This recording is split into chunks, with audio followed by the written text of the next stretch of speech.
I think we're live now. Yeah, I think we're live now. We're going to just give this a few minutes, just because I want to make sure that everyone's here, or that Jacob is here, as this is a very special live stream today. It's not something we do often. Yeah, there we go. There we are.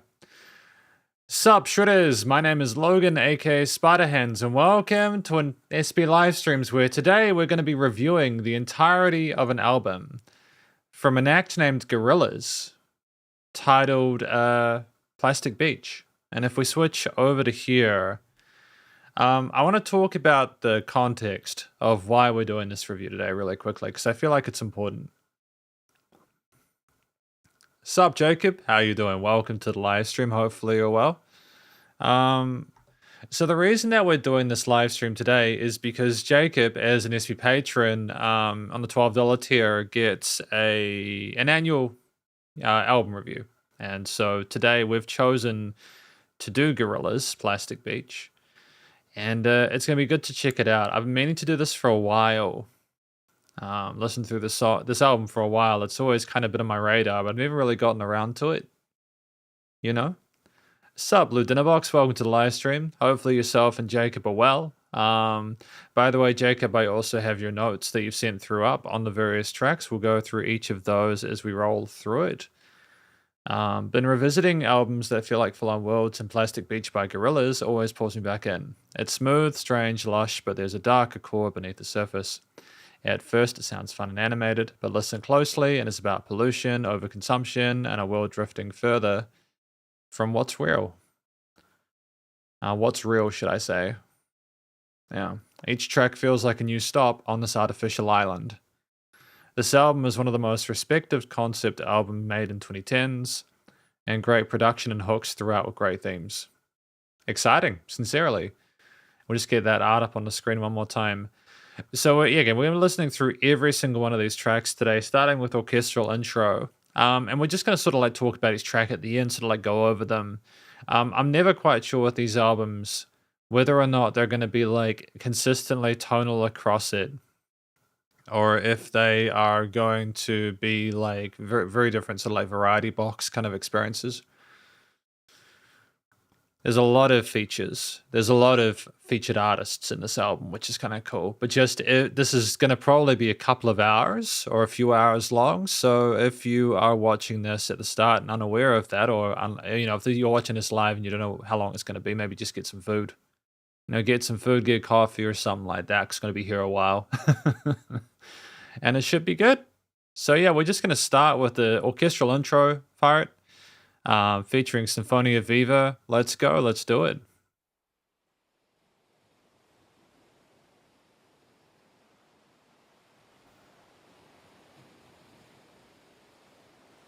It's just nice to have the sound of the ocean, going into Plastic Beach.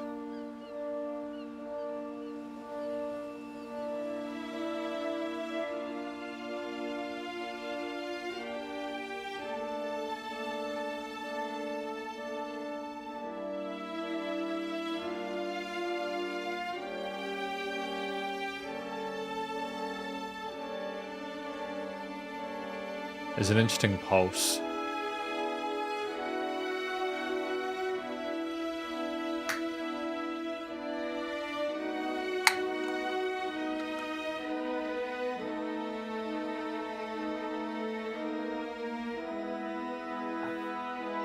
A real sweetness to the way we rose them with the harmonies.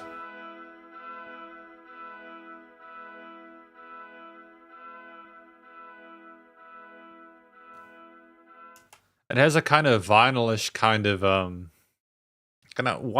warping there at the end with those string parts and the way they're filtered.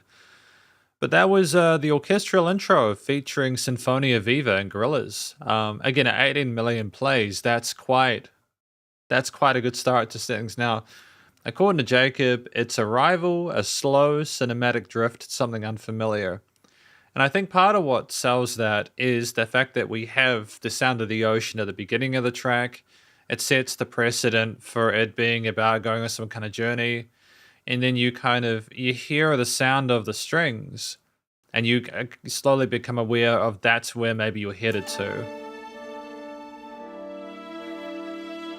And there's an innate sort of beauty to the way they sound, and almost vintage, nostalgic tone to it for some reason there. And it's very much a sense of drama in terms of even with those minor turns, you know, you have the major leanings, but it's like unpredictable. You're left kind of feeling like, oh, there might be a little bit of danger in this. But like they're clearly adept with the, you know, the fundamentals of music theory and composition as well as the advanced parts, because the way that we resolve and go up like that, I mean, it's very different. It's very different to a lot of the early stuff that I heard from Gorillaz, and I think that that's a fantastic thing. It's great that they continue to evolve since their early material in the early 2000s, if I'm not mistaken.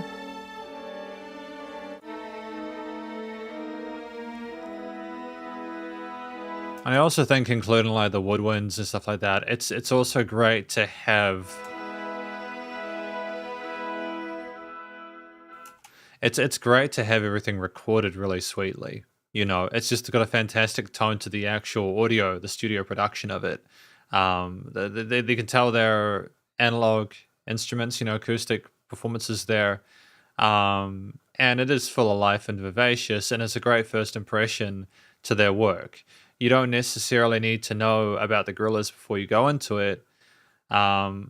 You can sort of listen to this and go, oh, it's isolated. Okay, we're going on an adventure where you cast away at sea. We don't know what's happening next, but it kind of makes you wonder what's going to happen next. I think just, again, the filtering of things as well as the mixing of the sort of like string elements within this is great. And, yeah. And it's just that dynamic range as well.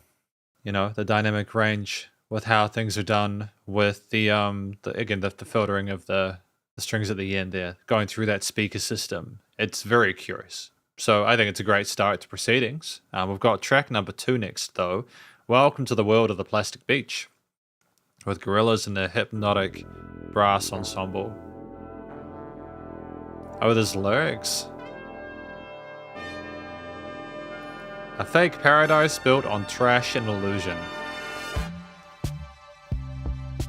Gorillaz and the Boss Dog, planet of the Oh, Snoop Dogg as well? Crazy, dude.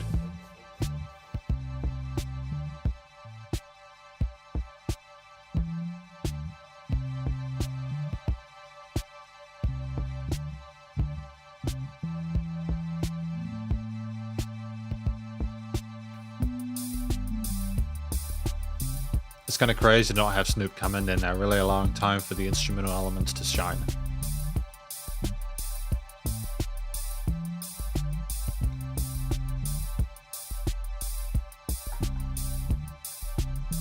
Nice balancing of the 808 and bass and low end.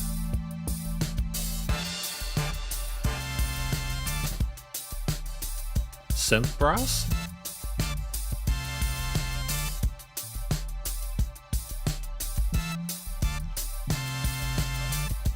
Interesting adjustment of groove there.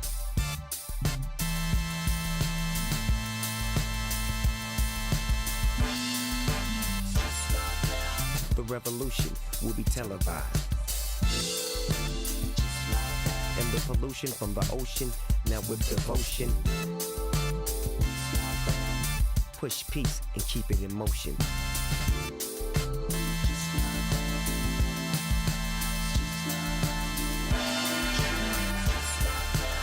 Kids gather around, yeah, I need your focus. Great balance between the synth vocoder stuff and Snoop Dogg on the mic. It seems like the world is so hopeless. It's like Wonderland.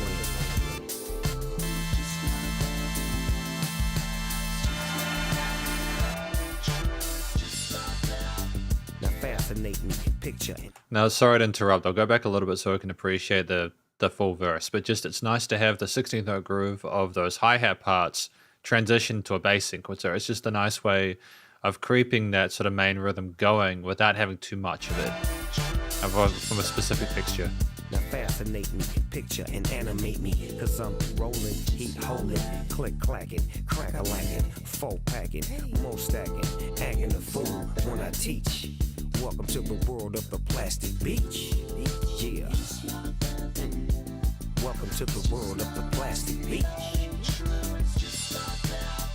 Mirror, mirror on the wall. Boss dog, give it to him. Get involved, turn it up, speed it up, slow it up. Underground, but he under us, undercut. Shipped up, chipped out. Swimming with the sharks with my gills up. Turn the wheels up, real tough. Drinking lemonade in the shade, getting blade with a gang of pilgrims. Yeah, this my path. Belly flopping, rocking while I'm rocking in the bubble bath. And I'm just like math. 4 zones added up to get you more cash. Yeah, so quick, so fast. All the kids say they love it when I make them laugh. Welcome to the world of the plastic beach. Yeah. Welcome to the world of the plastic beach. Welcome to the world of the plastic beach. Yeah. Welcome to the world of the plastic beach. Welcome to the world of the plastic beach.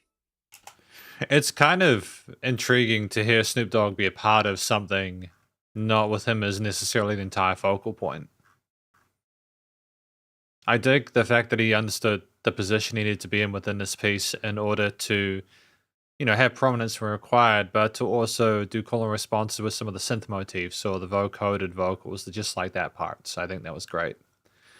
Only Snoop can flow so effortlessly in this beat, a very chill flow. Yeah, absolutely. I mean, I think the world of the plastic beach, a fake paradise built on trash and illusion. And this is effectively, this is what Snoop Dogg is describing, It's like Wonderland. Now fascinate me, picture and animate me because I'm rolling. Deep hole and kick clack and crack a lack and 4-pack and mo stacking. Yeah. So it is effectively outlining after that sort of string intro, the world that you're going to get involved with. And it's also kind of interesting that we haven't had the sort of like the vocalists from the Gorillaz, the main sort of animated sort of like quartet or quintet, come in and sort of like speak their piece yet, For Snoop Dogg to be the main sort of like lead outside of that is just really kind of fascinating. The Hypnotic Brass Ensemble with Snoop Dogg, it's a wonderful collaboration. So I think part of what was done here was just presenting a nice balance of the clean sort of like the sung sort of vocoded vocals there with melodies that made sense within the mix and harmony there, being relatively minimalist, almost like a very sort of like a budding, attentive companion to what Snoop Dogg was kind of riffing off for most of the time. And when they were together, there was a great chemistry between the two. They either came together or they separated or kind of bounced off of each other, and the story evolved over time. But like, it wasn't overdoing it by any means. Snoop Dogg again didn't try to overtake the attention of the entire piece. And it was very much a performance where he was sort of like, seemed like he was in his element. He wasn't overperforming or anything like that. It was a very sort of like suave statement where he sounded incredibly comfortable in that plastic beach, if that makes sense, So the affectation and expression was great.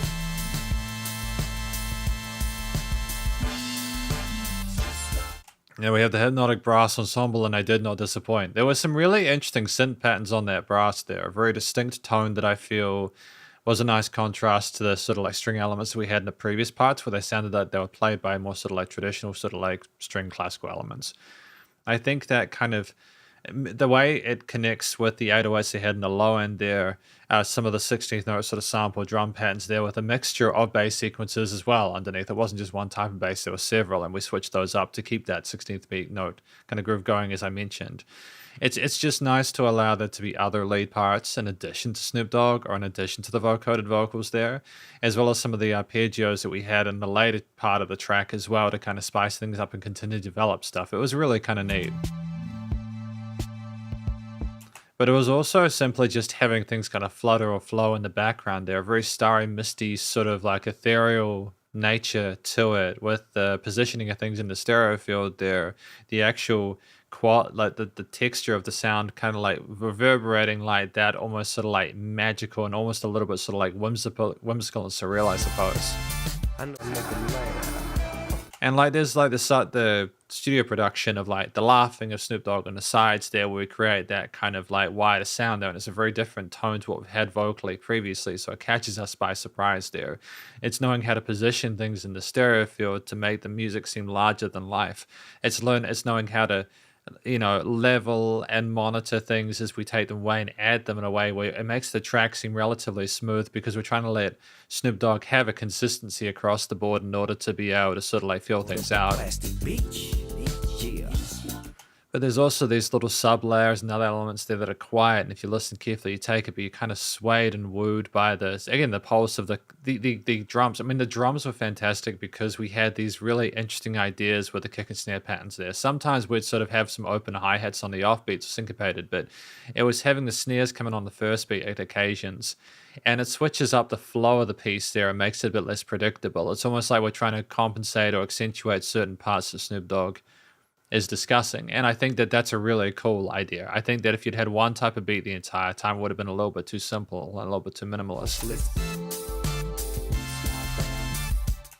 And it's just like things are EQ'd really well and compressed neatly within the mix. And there's a nice balancing of the coloration of certain parts and the harmonies.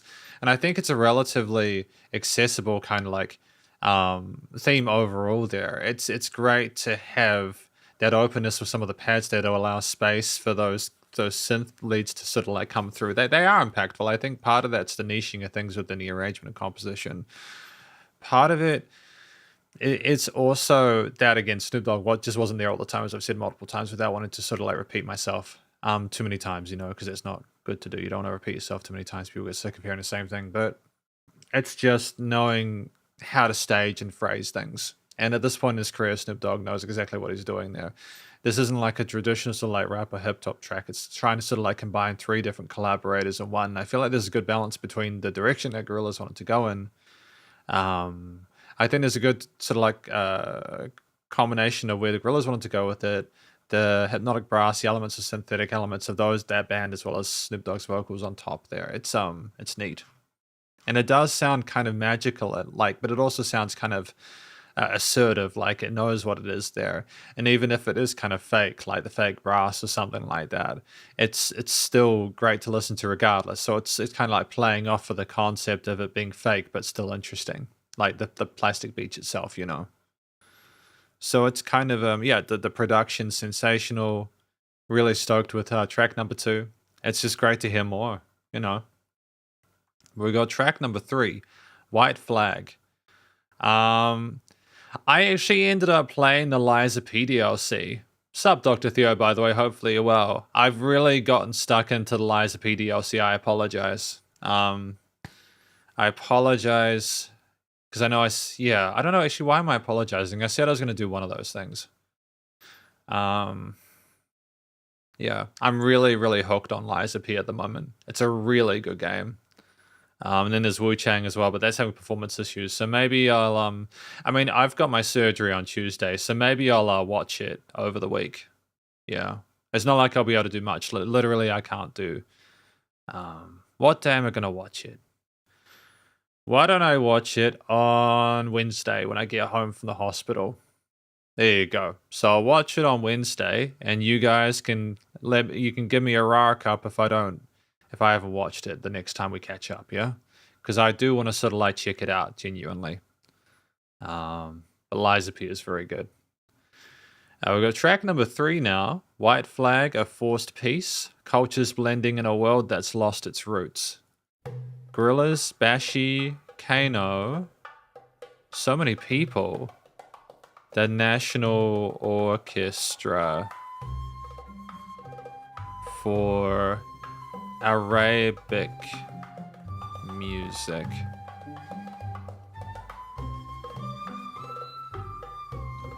The finger drumming is sensational.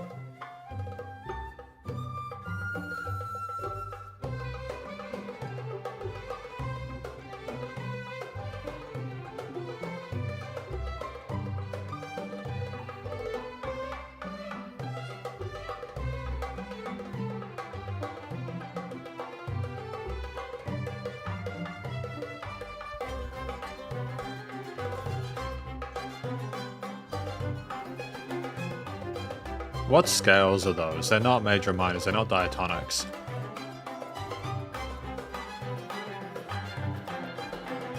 Like melodica harmonic minors, I think. Look, yo, no castaway, no survivor. I ain't lost and this ain't shipwrecked. I feel small in this big wide world, and mommy ain't said, honey, I shrunk the kids yet. I ain't Jesus, but I'm walking on water. There's no bombs here, there's no war, cuz I can break out of jail with a lighter. So is there any point in making laws, blood? This ain't Atlantis, are you sure? I nearly suffocated when I touched the shore. No rain, condoms, it poured, and up the road, you'll never guess who I saw. It's K.A. Look, skip on the beat like Ollie in the gym. Adjustment of the hi-hats. This is where I want to live. Just found it like Nemo. On the D-Lo, I don't know if it's green, but it's green though. On the other side of the fence, bite to the ends. Look, no vets, no stress, no rent, no superficial shit. This real foe. Where the women look hot, but the beach cold. And the speech goes like, hi, little lady. Sex on the beach, wanna try for a baby. Word in the village, I'm a little bit crazy. Swagger on 100 degrees, no A. Look, if heaven had a VIP, this is it, white sand, blue sea. But I don't know who they are, and I'm damn sure they don't know me. But I come in peace. Cool, white flag, white flag. No war, no guns, no poor. just life, just love, no hype, just fun, no ties, just me and my mind, just me and my wife. But tell me if I'm dreaming, cause I don't wanna wake up till the evening. And I don't wanna be left sleeping from all the diseases that I breathe in. Look, respect the island, no stealing. And don't bring religion here, no free kings. Integrated them, we ain't leaving. We come on a peace sing. White flag, white flag. Fascinating. This is actually really interesting, and I know that for those of you watching who like this music, you'll know that already. But it's just we're very kind of like blunt with the way we move forward into this.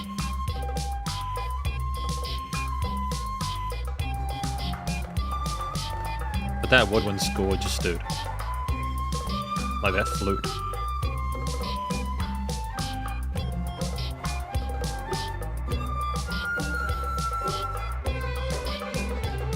And into those strings again.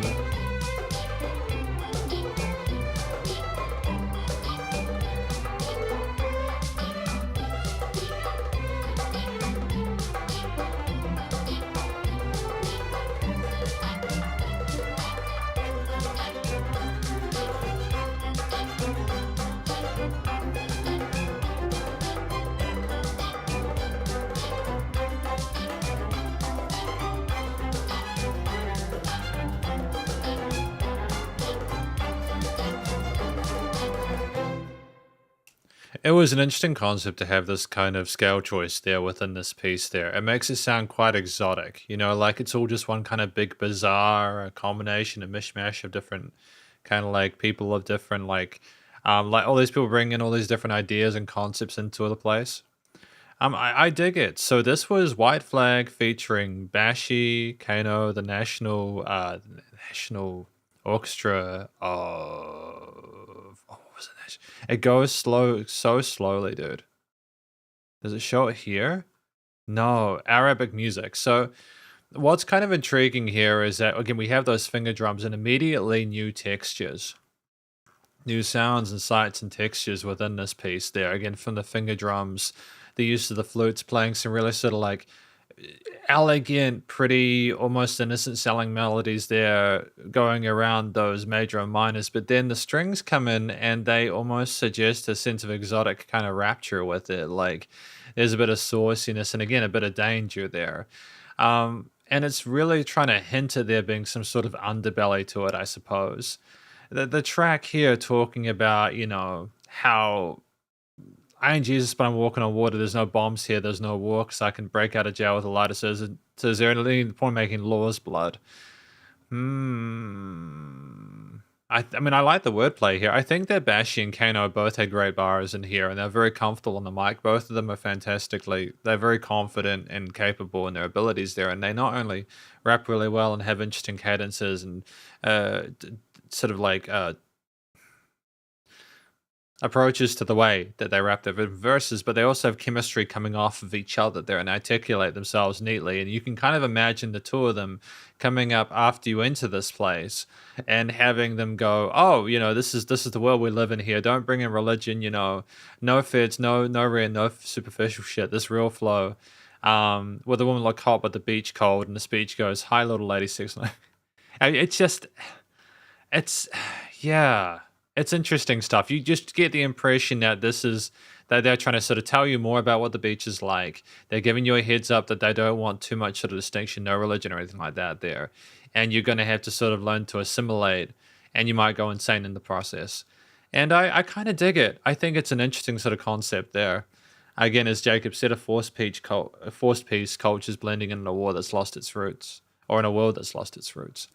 And so when we sort of account for just a really competent vocal performance that not only is just performed well, but also tells the story really neatly, we have ourselves a track where, again, it sets the world building with those finger patterns there, the use of 8/16 and 30 seconds, and then triplets as well. They're phenomenally capable on the hand drums. But it's also, again, having that flute there and then the strings, and then we get into the main crux of it there. And if we look at the instrumental parts there, Ain't lost and this ain't shipwrecked. it's almost kind of like video gaming music, almost like the entire city is like a video game. Almost like you've gone through these moments of culture and then suddenly you're like, oh, nope, everything's synthetic again. Whatever thoughts that you had there, we're going back to kind of like level one with this. And there's like a playfulness and like kind of faux innocence, I think, with those sort of sequencer synths there. And the drums have this kind of video gameish kind of tone to them as well, with a little bit of kind of bit crushing distortion to them, to make it just seem a little bit kind of like cool as well, like a little bit sort of like more modern and kind of youthful and vibrant. And we adjust the feel of the percussion per bar as well. There's a little bit more sort of like push. I think with Kano's parts there, we implement those 16th notes and they're kind of dragging you forward. It's like a wah wah watch, which kind of sounds like a car horn or something like that. A little bit of tension underneath the surface there. It's just the choice of sounds and instruments within these are very kind of like intriguing, and it's sort of segmenting the piece between, again, the orchestra at the start, the Arabic orchestra at the start, and then Gorillaz sort of component in the center of the field, with us then playing things out at the end there. And we have some of, again, those sequences on the sides there of the stereo field. They're kind of still illustrating some of the things that we were discussing in that middle point there. But it does sort of almost seem like they've come in, Bashian kind of come in, and they've told you their story there in a very different sort of feel and environment to it. And then they're popping off and out the other way. And I just think it's interesting to have things like the fluttering of those sequences on the side there, and just really sort of kind of like fill in the stereo field with all those kind of like the digital sounds that are really reinforce that you're kind of tearing yourself away from what's real.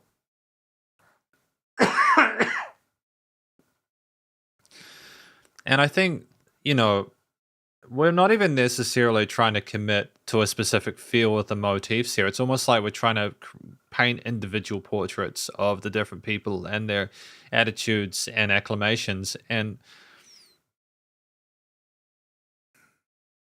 you're kind of left with a feeling that these are characters that are either going to appear once or just go after that. And it's sort of surreal how well they manage to kind of enforce that idea in your brain as you listen through these tracks. I mean, they're three very distinct pieces. So, we adjust throughout. There's great sort of attention to detail with the rhythm sections as well. The harmonies aren't overcomplicated there. We aren't going for extensions or a lot of those kind of components. It's more about individual instruments playing different melodies that either cascade off each other or are supportive of the main vocal elements there. We have pauses and little bits of iteration here, but again, it's kind of relatively consistent with the feel of it, simply because we're trying to sort of continue to force listening forward. Yeah, it's world building at this point. And as a concept album, that makes total sense. And I think the studio production as well, combining the analog acoustic with the electronic elements, is a continued sort of like savant touch here. Like, they're clearly very, very effective at figuring out not only how to record things so that they sound good with those electronic elements, but it's just such clean production in general. Like, there's absolutely no sort of issues with the way things are put forward. The vocals aren't overproduced either. Even with the vocoder bits, there was a specific sort of function of those, and you didn't sort of like argue with it or feel like it was strange. Like, it was meant to sort of indicate the plasticity or the electronic nature of it, despite it being, like a beach. And there's a lot spoken there, and it's a mixture of what I want to talk about versus what the Gorillaz want to build within the track. But I just feel it's also, just as a final note, it's quite unique to have those strings there, like specific Arabic kind of like harmonic and melodic minors with that. I've just never heard a track like this before. So I think it's a really and again, if we look at it this way, it's combining those different elements into like an overall aesthetic there, as we did with the end. So a really interesting track there. Yeah. It's an interesting album so far, eh? It's good it's good with its storytelling, and I think if you can follow along with the lyrics section, and if you actively listen to it, you get a lot more out of it. So we've got track number 4 now, Rhinestone Eyes by Gorillaz. One of the big ones off of the album, I think. Because we still haven't heard the Gorillaz like vocals yet at this point. I'm a scary gargoyle on a tower that you made with plastic power. Your rhinestone eyes are like factories far away, where the paralytic dreams that we all seem to keep drive on engines till they weep. With future pixels in factories far away. So call the mainland from the beach. Your part is now washed up in bleach. The waves are rising for this time of year, and nobody knows what to do with the heat. Under sunshine pylons we'll meet while rain is falling like rhinestones from the sky. Rhinestones from the sky. Rhinestone are fake plastic gems of the lowest quality. That is interesting. So even the rain is low quality in this world. Rhinestone Eyes, technology replacing real connection, love in a synthetic world.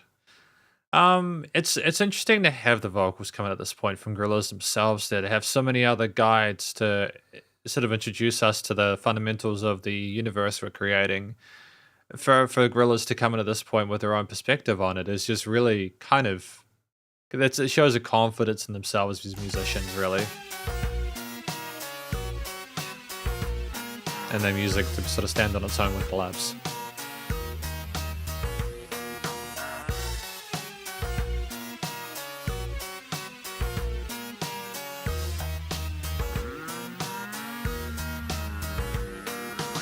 And like the synths going downwards like the rain.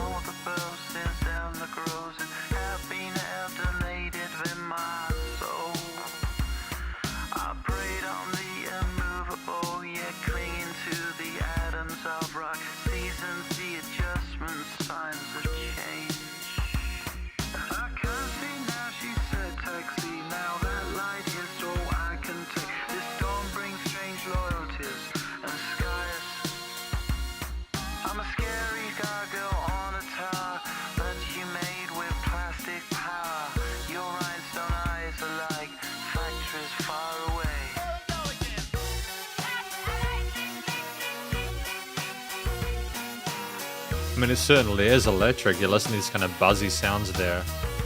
Like when we have like sizzly sounds for synthesizers, it makes it sound like it's electric, you know?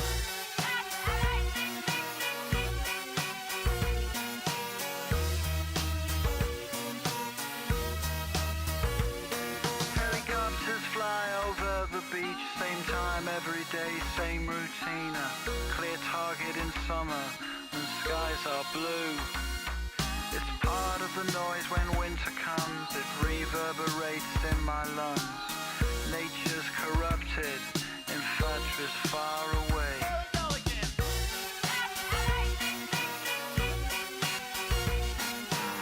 Your love's like rhinestone. Nice modulation of that synth blade there.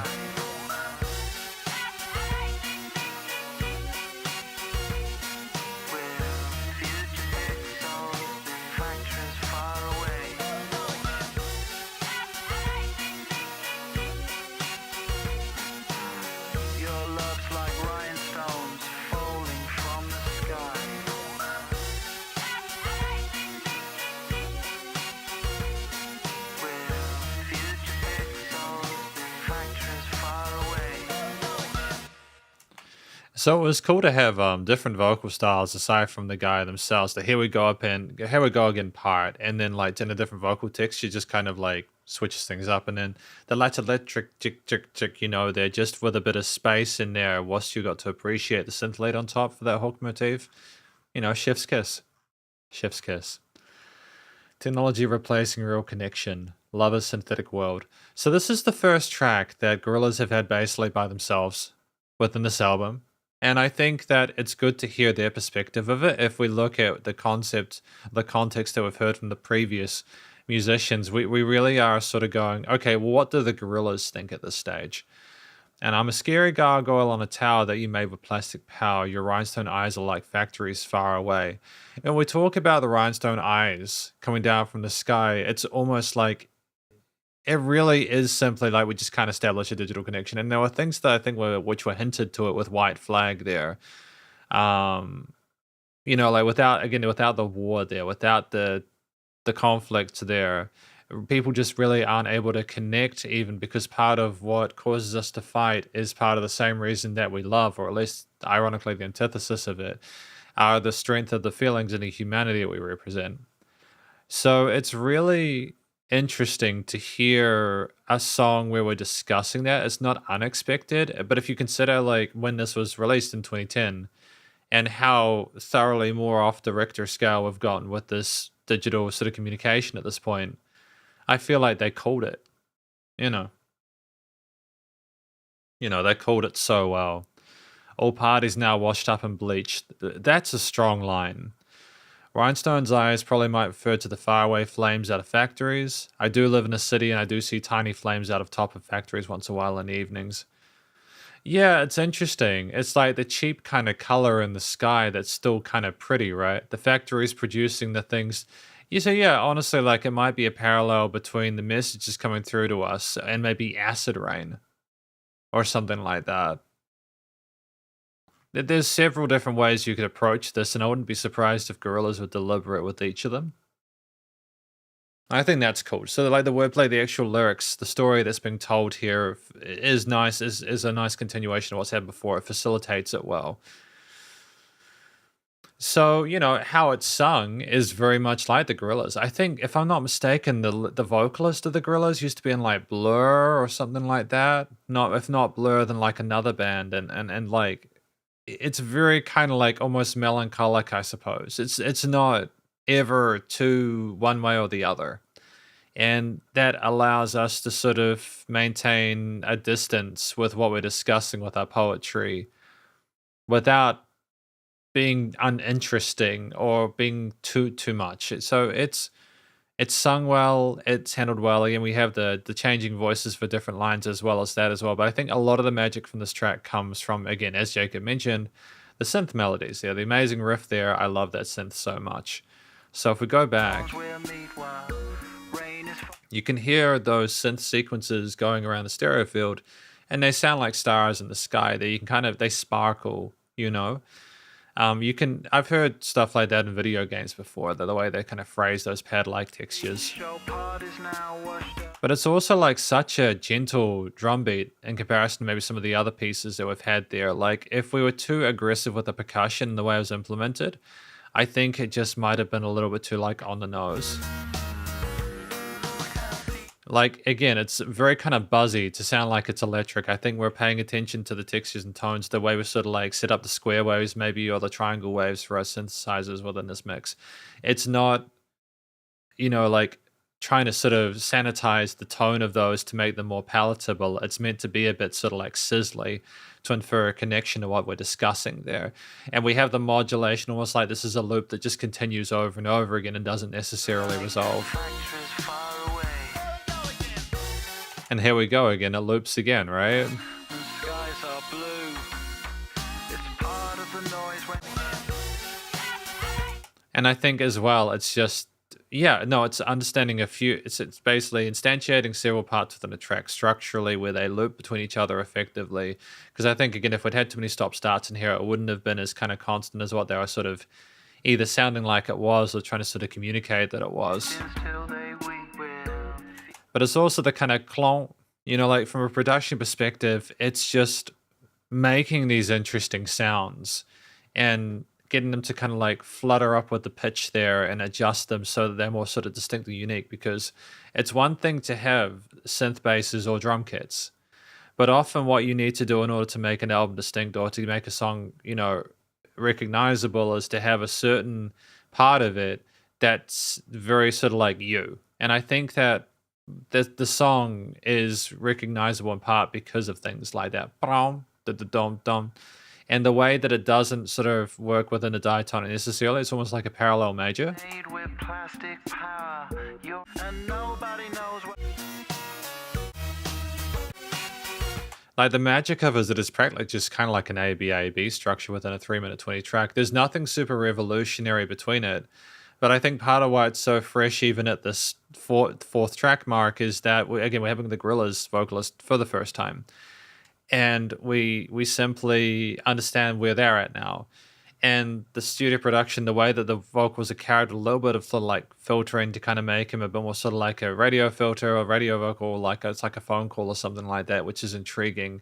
It's just that these decisions that are being made sort of have stylistic or tonal consistency across different albums. It was really cool.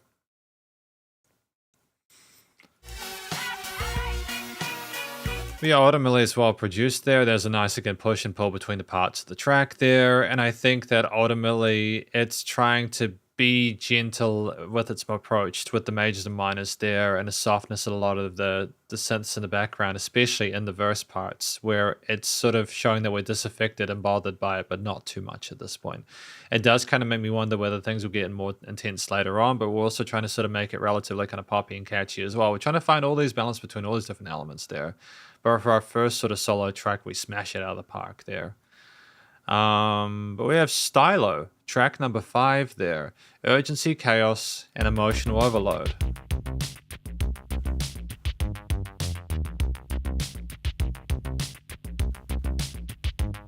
It reminds me of a lot of kind of discotheque or like electronic stuff from like the 80s and stuff like that. I love how we're kind of harkening back to, because there was a lot of sort of like thoughts and feelings about the electronic movement then in the future at that stage.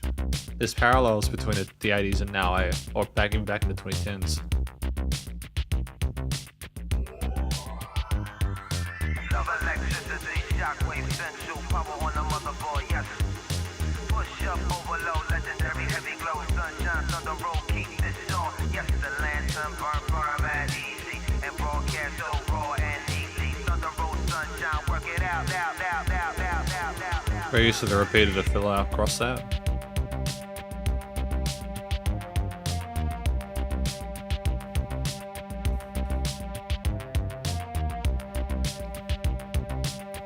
Featuring Bobby Womack and Mos Def.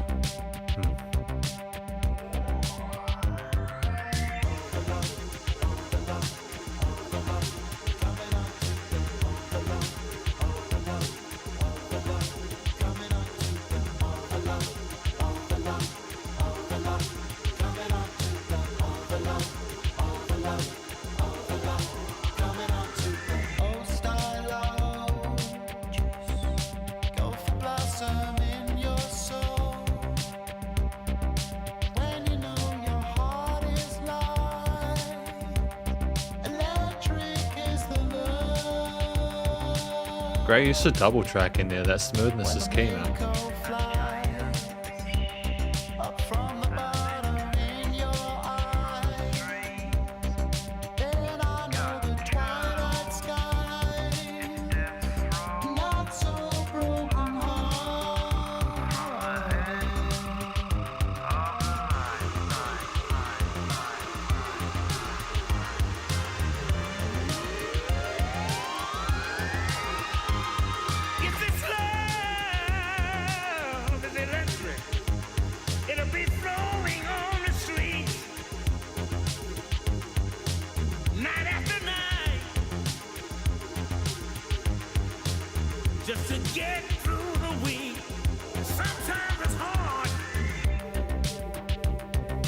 I'm sorry, who was that? Was that Bobby Womack? Was Mos Def first and then Bobby Womack? That's a very interesting style there. I don't think I've heard them sing before. That's neat. I kind of dig just how distinct it was. Just those recognizable voices, I suppose.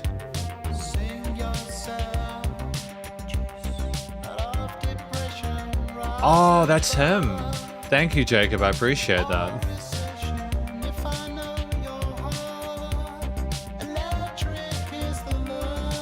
That's wild. Small world, right?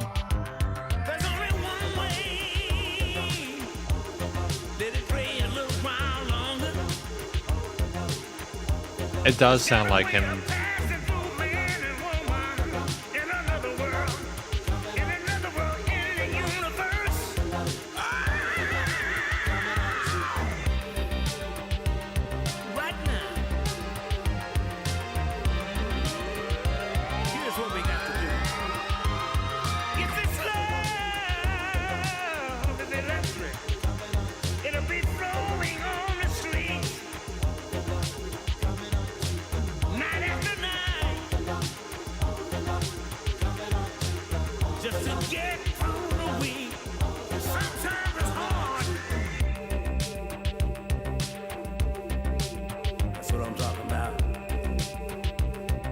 I just love how freeform it is.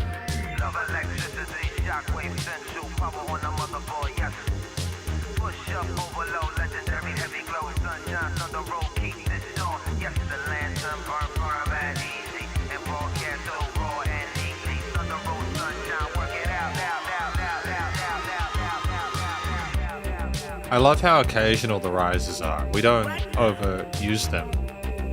Like, we're aware that they can build up and create suspense, but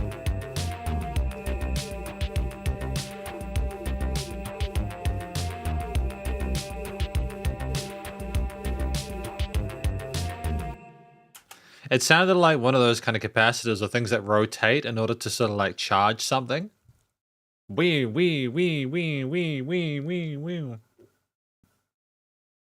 It was really cool, man. It was really sick. So that was Stylo featuring Mos Def and Bobby Womack from the Mountain Screaming meme. I appreciate you helping me out with that, Jacob. I really do. It makes a lot of sense now. So like, is he like, just as a slight tangent, is he like an accomplished musician? Was he recording and releasing a lot of stuff, or is he mainly known for the Mountain thing and this song, I suppose? Stylo, urgency, chaos, and emotional overload, a chase through a collapsing system. You're very articulate, Jacob. I mean that sincerely. Yeah. When a Mako flies up from the bottom in your eyes, I know the twilight skies are not so broken-hearted. It's interesting. So I can kind of understand... I can understand what's being discussed in here. Power on a motherboard, push-up, overload, legendary heavy glow. Sunshine, thunder roll, keep this going. Yes, that lantern, burn that easy, and broadcast the raw neatly. So yeah, I can at least understand how it's talking about being charged up with our emotions, whether those emotions are electric or forced, and we kind of are trying to find the love and let it flow out into the street there. And maybe Stylo, that juice, is what we're kind of needing in order to be human. Maybe it's discussing in this world where we've put up the white flag, and where we're sort of feeling like everything's kind of pasteurized and sterilized, that we're left with no choice but to try and sort of like kind of juice ourselves up in order to feel anything at all. And I think that that's kind of fascinating as a topic. I think that Mos Def rapped really well in here. I think that his flow in the Love Electricity Shockwave Central part was great there. Very sort of like calm and calculated and reserved there. Very, very easy to listen to as well. The guy's just very polished on the mic. The way that things were handled with Bobby Womack's vocals, again, very distinct with his vocal texture and timbre there. He was able to sort of like belt and sort of like do his big sort of yell when he needed to, and allowed to just simply talk or communicate with the listener when required. And of course, we had the main sort of like Gorillaz vocalist as well, sort of sing as well. And the Stylo juice, if I'm not mistaken. Oh, no, it wouldn't be that. Coming up. Where is it? Here? It is Light. Electric is the Love. Oh, it's a different Bobby. Oh, that's okay. It's all right, man. It's all good. When the Mako flies a giant fish, it's just interesting imagery, man. Like it's clearly stuff that they're either imagining or like kind of sort of like relates to the purity of the ocean inside of us with the fish coming up. And yeah, okay, I'm kind of not necessarily honestly following that much. That's a little bit confusing, but it's almost like we're trying to sort of make it metaphorical to justify the overload of it. So I think that with this amount of sort of like variety vocally within this piece. A lot of it is simply on the different perspectives of these people. It's talking about like the motherboards overloading and stuff like that. If we look at the actual sound of it, I mean, the way it's structured at 4 minutes 30, it's a longer piece for sure. But like you listen to the sound of the groove of it with those basses at the start, with the way they kind of come into like the sequencer with that kind of reasonably short tail on it, they kind of peter in and out there. And there's like a chord note groove with the drums here, focusing on those kicks and snares and stuff like that. There's like a 16th note groove on the hi-hat. Gorillaz love their 16th note patterns, and I think the 16th notes being a sub-layer really does sort of infer that we're aware that we can simply have a lot of something and then sometimes have like different rhythms simultaneous to it, but like focusing on the main. It's just knowing when to have less of something and more of something.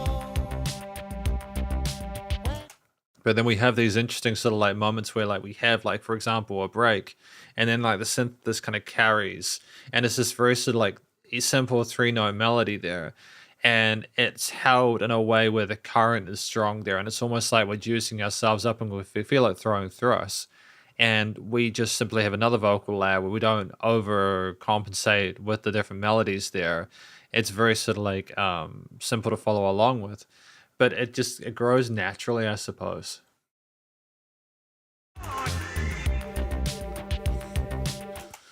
And again, you have that kind of whoa, whoa, whoa, whoa, whoa, that kind of like rotating, kind of oscillating situation with that synth layer throughout that I've just noticed now. That was a bit more sort of like, you could hear it a bit more clearly at the end, but like it's been there and it's almost like things are powering up continuously. The user rises to build up to certain things, almost like things are overflowing there is great there. And yeah, there's things which are put in here not necessarily to add to the overall harmonies or melodies, but are there to make it more exciting. I think over the track in general there, again, it's the vocals, the variety of vocalists that keep it interesting structurally, with minor changes to the way the song sounds instrumentally. I mean, like you can hear the sound of that kind of that kind of slow arpeggio there going between the roots or pedal notes there. But we have a main sort of idea with the basses and the held notes and the drums there that's sort of pervasive throughout most of it. And it creates a really nice sort of ground bed for the vocalists on top.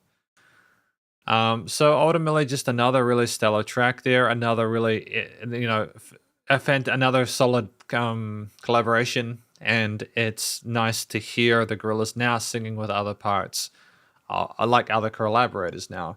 After we listen through Rhinestone Eyes, it's simply trying to feel something in amongst the melancholy that we're sort of experiencing from the rhinestone, sort of like tears from the skies above. But yeah, really, they've got an all-star cast with this one, haven't they? They had, I wonder how long it took for them to make this album. It would have been an interesting journey or experience to be able to do so. There's some big names on here. We got Superfast Jellyfish, Gruff Reese De La Soul, home-cooked breakfast. Delicious and piping hot in only 3 microwave minutes. Are you kidding? Yo, pretty packages of frosted delights. Look, it comes with a toy. I like that. I want a number 4, number 6, and throw in a plastic donut. Just enjoy the gritty crunch, it tastes just like chicken. Wrappers of many bite sizes. Man, are you freaking blind? It's a rock. All mixed in the pot full. Mama's homemade from scratch. Well, not quite. Toasted over flames, they be tasting quite right. All hail King Neptune and his water breathers. No snail thing too quick for his water feeders. Don't waste time with your net. Our net worth is set, ready, go. Many know others. We be the colors of the mad and the wicked. We be bad, we be brick it with the 24-hour sign. Shower mind habits while you dine like rabbits with the crunchy carrots. That's chicken. Gotta have it super fast. It's very quirky, isn't it? Super fast, I come in last. But just in time for breakfast. Keep it true, forever blue. The night throws actors, luminum. A crucial fun, aluminum. The sea is radioactive. All hell king. I mean, it's just such a surreal experience listening through this after the way we sort of went here. It's far less serious, but then you listen to the subject matter And it clearly is. Neptune and his water breathers. No snail thing too quick for his water feeders. Don't waste time with your net. Our net worth is So set, charismatic, ready to go. though, with the Many know vocals. others. We be the colors of the mad and the wicked. We be bad, we be bricket with the 24-hour sign. Shower mind habits while you dine like rabbits with the crunchy carrots. That's chicken. Gotta have it super fast. Super fast, I come in last. But just in time for breakfast. Keep it true, forever blue. The night throws actors, aluminum, a crucial fun, aluminum. The sea is radioactive. The sea is radioactive.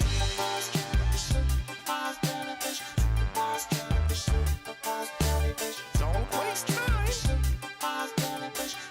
The sea has gone silent.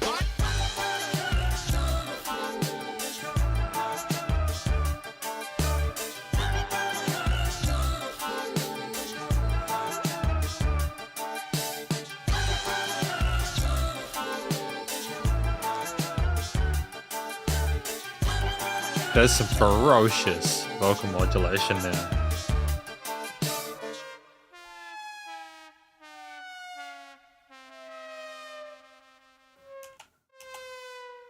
It sounded like things went horrifically wrong at that point, didn't they? Super fast jellyfish. Crazy, man. So what do we think about super fast jellyfish? Consumerism at its most absurd, fake food, fake joy. Super fast jellyfish is so funny. I love the hook. Ironically talking about how pollution and consumerism creates new super fast jellyfish species. Crazy. So we got like the kind of like the advert for the start of this, you know, like this morning you've got time for a hot home cooked breakfast, delicious and piping hot in only 3 microwave minutes. And then they talk about, I suppose, what are those Twinkies or something like that? Not Twinkies, the things you put in the microwave for like 30 seconds or a minute or something like that. They're like frosted. I wish I knew the name of them. Just like the effortless, easy access to food that we have nowadays, and the way that it's sort of like artificial food, not really quite real. But as they talk about, I assume that because of all the plastic production, we've now, as Jacob said, got the super fast jellyfish. You know, shower my habits while you dine like rabbits with the crunchy carrots. Oh, that's chicken. And it's a very interesting sort of like situation we have there, where basically everything is the same now, even if you're like herbivore or something like that. Aluminum across your fun to see is radioactive. So it's an interesting twist at this point after the stylo, where we were talking about our emotions overloading and overwhelming us. Now we're simply talking about the actual plastic beach, the outside of it itself, getting really sort of like mucked up. And I want to sort of like communicate that Gruff Rhys and De La Soul are incredibly charismatic and interesting to listen throughout this. They've just got great ways of expressing themselves. Their voices are distinct within the mix, and they feed off of each other really well on the low end. And they're kind of like laughing along and playing along to it, and it's just really neat to hear them kind of riffing off of each other and having a fantastic chemistry within the piece. You don't always get that. Sometimes people take themselves too seriously, but I think in a very sort of quirky track like this, if you tried to be too serious with it, it would have come across a little bit sort of like self-important. So they rap well, but they also like laugh, and there's other parts there where it kind of like go up into their upper range and everything like that. Oh, that, you know, and it's just... At the end, it gets a bit kind of mutated with like the vocal takes talking about the super vast jellyfish. We've got the Gorillaz vocal as well there with the super, and it sounds like major oriented. It's interesting to be talking about a radioactive jellyfish and to use the major scale or the major sort of like key to discuss that. It's almost like they're happy and everything's meant to be sort of joyous and sparkles and stuff. But again, underneath the surface, as we discussed earlier in the album, things eventually kind of like go terribly wrong. And this is the part where it kind of is. Things are becoming mutated and miserable. And it's got some interesting kind of like reverb on some of those guitar or sitar takes there. There's some really bright, vibrant kind of synths there that kind of mirror a lot of the sort of like, again, the more charming, majorish textures that we had through previous tracks there. We're trying to still like kind of hint, that things are okay and they're going to work out and stuff, but it inevitably, invariably does not. 24-hour sign, shower mind habits while you dine like. But it's great to simply have as well that room for expression from the rappers as well, because of the focus again on the drum kit on the bass with occasional twinkles on the side there. The sky kind of decorating things. And as we go through the track, you have more of those kind of mutated, uncomfortable synth patterns there where they descend or they kind of like they kind of mutate, and it becomes very sort of like dissonant and frantic near the end of the piece as things kind of like fester and mold, and it becomes a little bit sort of more like kind of like, oh, what have we done? We've gone too far with this. I mean, like, it's got a kind of like a weird kind of mutation with the vocal, like the tuning on it there, or like the vocoding there, where it kind of becomes almost like a little sea creature or something like that sing there. You can imagine a kind of demonic under the sea affair. But to have, again, the robot vocals there as well indicates an understanding of the electrical components of the robots, kind of everything being in the same boat there. And it's almost kind of feral at the end. And things sort of like go down into the abyss at the end with those last little synth takes at the end. It really does infer that we're going to have a real bad time from that point onwards. Our net worth is set, ready, go. Many know others. We be the colors of the mad and the wicked. There's no. Yeah, exactly. So I think that's part of what works really well with this track, is that as we go through the piece, we continue to indicate, oh no, things are getting worse and worse. We might be happy that we're getting this free cheap plastic food and stuff like that, but we're ruining the situation around us. And it's this kind of conversational tone that Gruff, Reese, and De La Soul have as they work through it, until we become more aware of the mutated jellyfish. Production-wise, just a fantastic variety of different elements included, as per with thoroughly adequate commercial grade studio production there. The leveling of the various elements there, the guitar, key, synth, bass, drum, vocal elements there, the vocoded synth, etc. Pads. And like, again, it's such attention to detail. But I think if you'd had an album like this and anything had been mixed incorrectly, or a little bit too loud or a little bit too quiet, it just would have been not what we expected. And the last thing we want in a situation like this, especially with the tenure of an act like Gorillaz, is to have any issues with the post-production or sort of like amateur mistakes there. So they copied across the board. It's an interesting first third of the album there. Again, we've had different rappers and different vocalists with distinct voices here, which I think is another key part here. It's not only like an acclaim. It's not only a show of force for this band in terms of who they can get with and who they can make music with, but it's like they found people's voices that suited the songs there and suited the direction, the approach with it. And even though that should seem like an easy thing, it's really not. You never know how someone is going to sort of acclimate to your. I said acclimate. Acclimate makes sense though, to the world you're in. You don't know how they're going to respond and sort of like develop their own persona within it. So here I think they were very attuned to what was required there. Super Fast Jellyfish, just a really fun concept. It's cool. I dig it. So yeah, honestly, that's a really great first 6 tracks. We've got track number 7 now, Empire Ants, with Gorillaz and Little Dragon. Oh, those keys are fantastic. Great echo on them as well.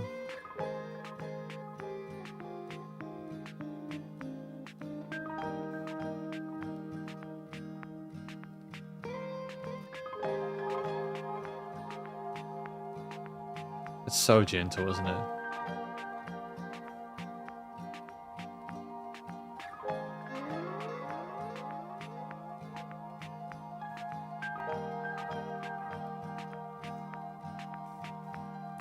And that's like, sorry to interrupt, that's another show of their confidence, is that they can have like 35 seconds of, and like a 4-minute 43 track of them simply having the acoustic or instrumental elements there.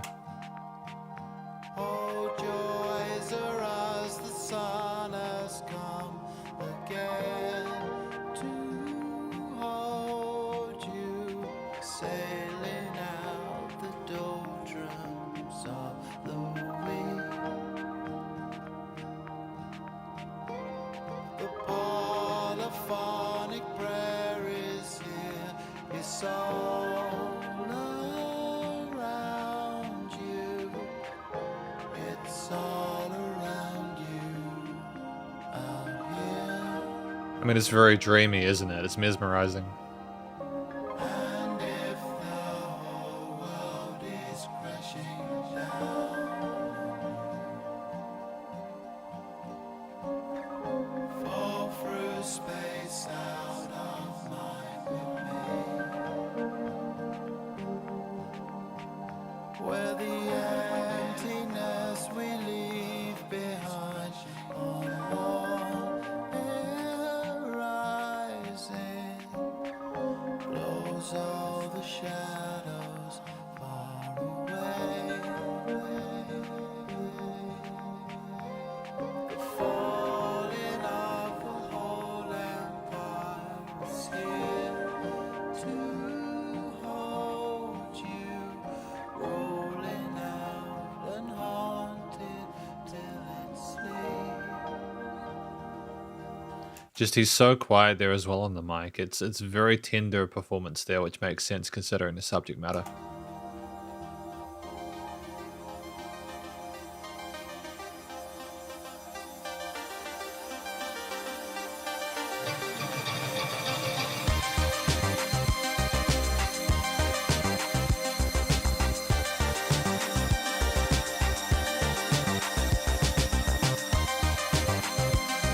Really satisfying split there structurally.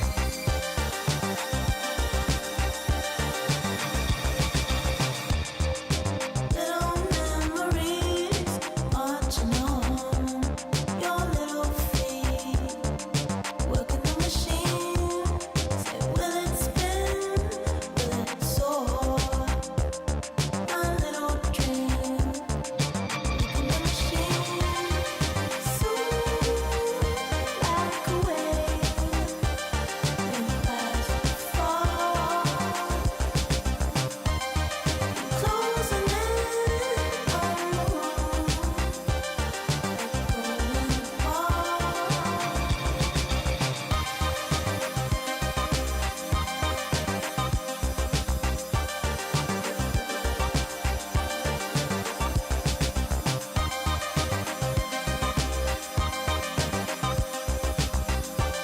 When it's just so intensely groovy. little memories, your little feet, working the machine. Say, will it spin? Will it soar? My little dream, working the machine. Soon, like a wave, when fast fall, closing in on the moon,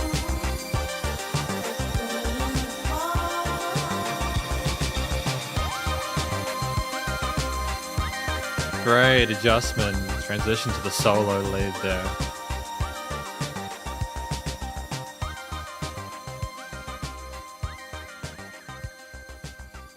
I love the intricacy of the percussion there, the way that we switch up those snares and kicks, man, with the hi-hats. And that really cute little scintillate at the end there with the melody is just fantastic. I mean, I love how we transition to that after the Little Dragon's vocals. But that was Empire Ants, again featuring Little Dragon. Empire Ants was orgasmic. It was pretty good. I'll be honest. I was pretty good there. It was very soothing in that first part there. Consumerism, no, a lull into numbness, then escapism through dreams and fantasy there. Yeah, I hear you. I can understand that, you know. The falling of the whole empire is here to hold you, rolling out and haunted till it sleeps. It kind of reminds me in a weird way of A Crab's Treasure, which kind of parallels this. It's I don't know if you've played A Crab's Treasure, the video game. It's about being a crab and getting through a polluted world because of all the plastic, and people treat plastic as currency in the game and stuff like that. It's really interesting stuff, really interesting subject matter there. But getting back to this track, you can kind of hear Little Dragon discussing again, like little memories. You'll work in the machine while it spin, while it soar. And it's kind of saying, you know, what will you do in this stream there? How will you get out of this kind of like, where will you go in your dream, your fantasies? Where will you explore?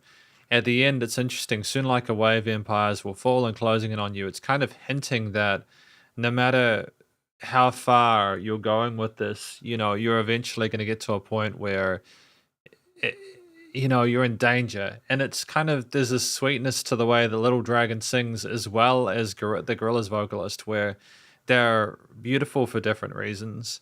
It's almost like people need a deliberate thing to kind of help them wind down in the first half, but eventually it's almost like an angel kind of like singing to you about how, a siren singing to you about how, you know what are you going to do, but also you're in danger. So I feel like it's an intriguing topic here, and I think after a lot of the subject matter we discussed in previous parts of this, it kind of makes sense. It'll be interesting to see where the album goes next, which we'll get to do today. But I effectively see Empire Ants as basically trying to get the ants to kind of be programmed in the way that you want them to kind of be able to be numb, so that you can do whatever you need to and sort of make them sort of more malleable and serviceable to your ambitions and to work the machines, the cogs in the machine. So part of what works structurally is the way it's sung. I think that Little Dragon has a great sort of like texture, like they're very comfortable in the head and chest voice. The coloration of the sweetness of it and the double tracking of that is really good.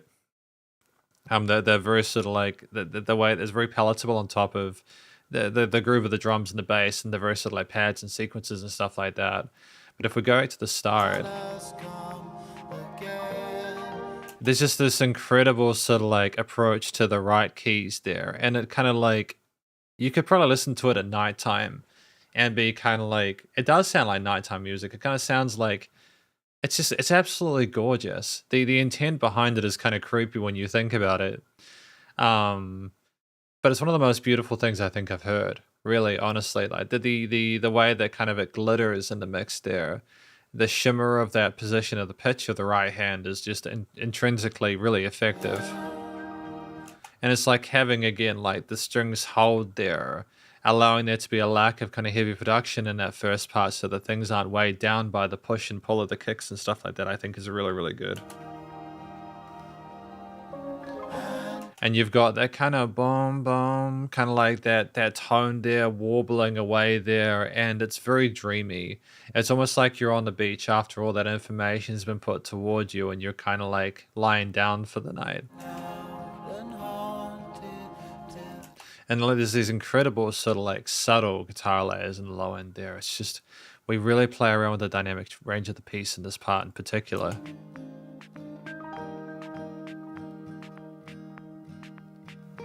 And again, like the filtered drums can maintain consistent throughout a lot of it. You might have like that be more sort of full-bodied in the second half when you go away to the fancy land. It does hint at that. But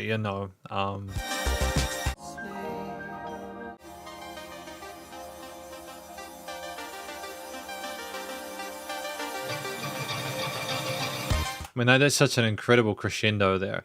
It really just kind of catch you by surprise then. You get sucked into it and you're kind of sitting there kind of like low and kind of like laying cool. And you then come up from that. And yeah, it's a beautiful piece.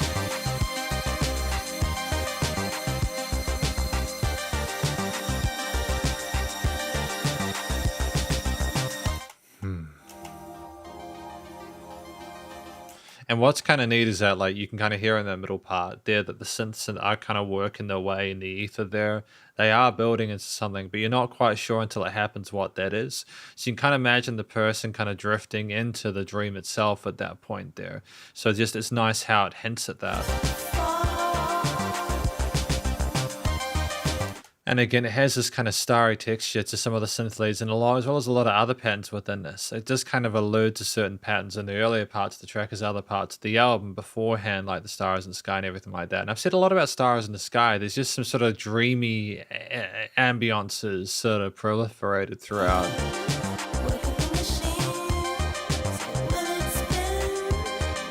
It's just like great to have that consistency of that theme in the second half, I suppose, as a closing note, because it basically insinuates that that's your kind of like, you're finally moving in your dreams and you're moving towards where you want to go then.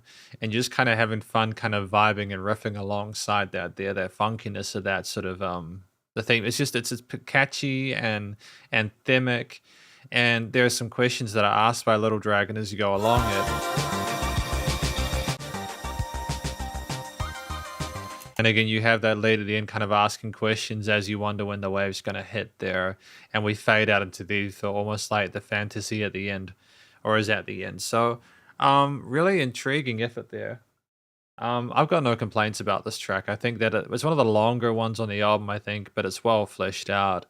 And yeah, where do you go after you wake up? I suppose we're going to find out in track number 8, Glitter Freeze, featuring Marky Smith. Where's north from here?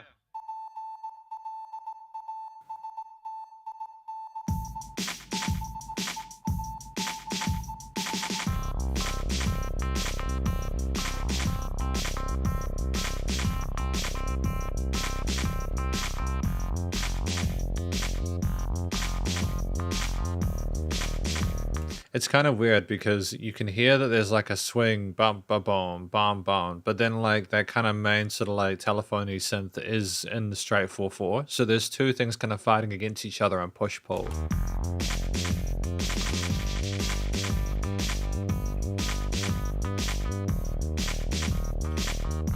Almost kind of Muse-ish with the bass line, eh? Sounds like a Muse track.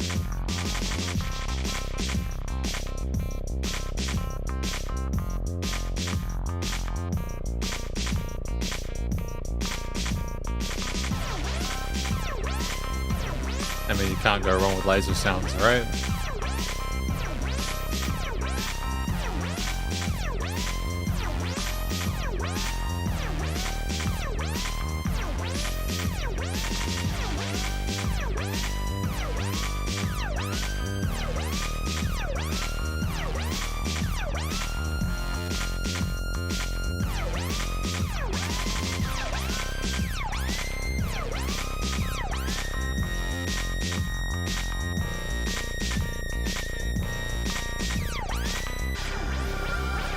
Oh. See, what soundscape are we going for next? It was the glitter freeze. Doctor F. Listen. You wouldn't credit. I believe you.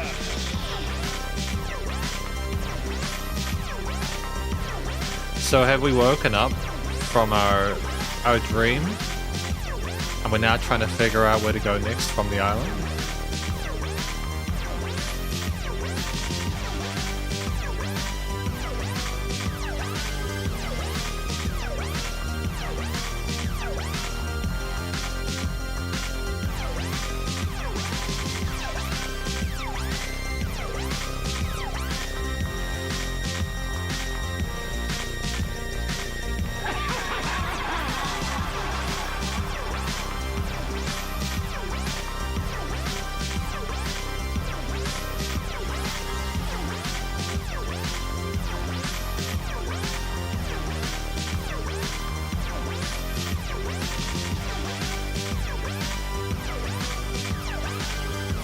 They're very distinct tracks though, aren't they?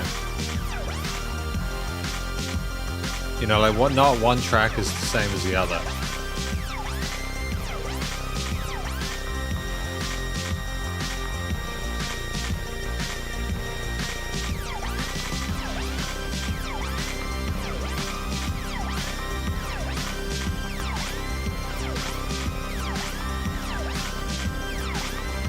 Syncopated?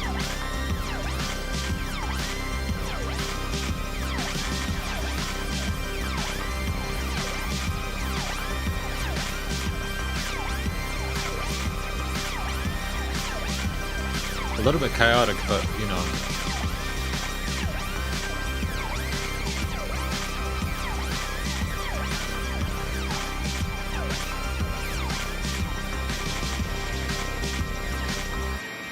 Ship info.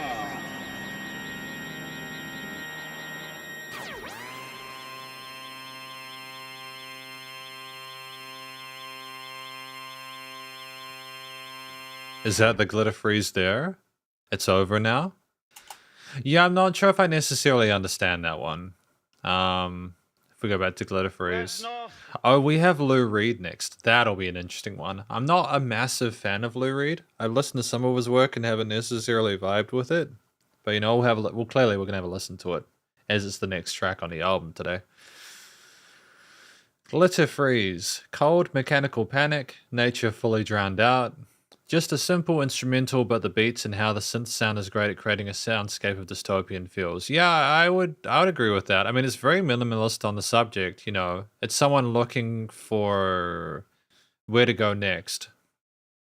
And they've seen a glitter freeze, and now sort of like wondering how to cope with that, I suppose.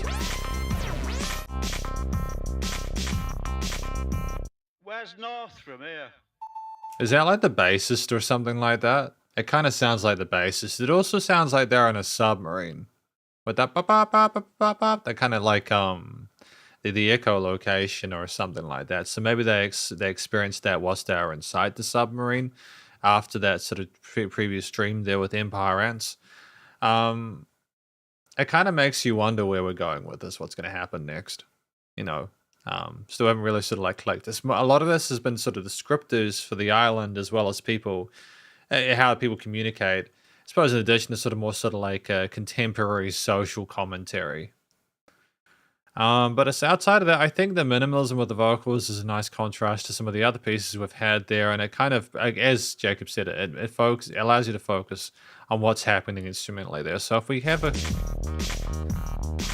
a lot of the main sort of fundamental sort of groove of this is the bob bob bob bob bob, that kind of bass pulsating and kind of wriggling and writhing alongside it.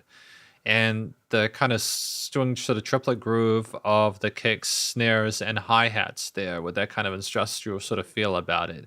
And we have this kind of synths that kind of, we have these, they highlight certain notes, but they go low before they go high. And it's almost like we are definitely doing echolocation of some kind. I believe ya. And I mean, like, we have this kind of like effervescent sort of like ethereal synth pads at certain parts, and it's almost like an otherworldly experience there, like we've finally found the thing we're looking for. And I think the reason that the adjustment of that echolocation sort of adjusts at one point is simply because we find what we're looking for, or we're getting closer and closer to it until we connect.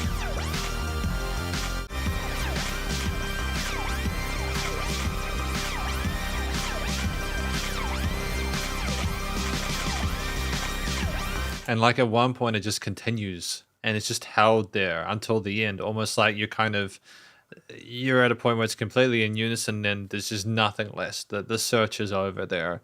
So whether we're finding the literature like freeze where we're looking for it specifically, or whether we found it by accident and we thought no one would leave us, effectively, I think the trip on the submarine was effective. It's interesting to have that synthesizer kind of like sound like an echolocation in a submarine.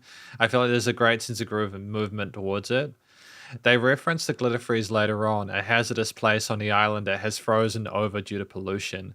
Didn't explain it fully in the tracks, but is shown in the music video's animations. Cool. So I'm glad that I found that. So it was bouncing off of it. Cool. Crazy. That's crazy. That's wild. Glitter freeze. It's just in a magical world they've created. A magical world of disgusting things.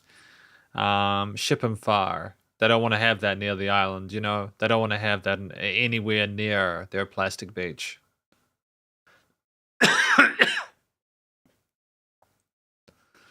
So what else do we want to say about it? I think that to have a track kind of continue for 4 minutes with a sense of ambiguity about it, when we've had a lot of certainty despite metaphors from previous tracks, is a nice adjustment at the halfway point of the album. It's kind of like finding a new level within a video game. You don't necessarily know what to make of it, and it takes a while to sort of figure it out. But when you crack it, it kind of comes into place. And if what Jacob's saying here is true, that like it does become more sort of like relevant later on, or if it's further explained later on, I just think that's really neat. It also encourages us to sort of like have that audio-visual experience there, where we're kind of going through both sides of the coin. Now we're not just relying on one sense, we've got the other. So it makes sense to therefore have a music video here. I think sometimes you can almost be kind of redundant having a music video because it's not adding something extra. But I trust that Gorillaz, with their attention to detail in terms of the way to sort of like market themselves and sort of do their sort of like design for things, they'd be acutely aware of that.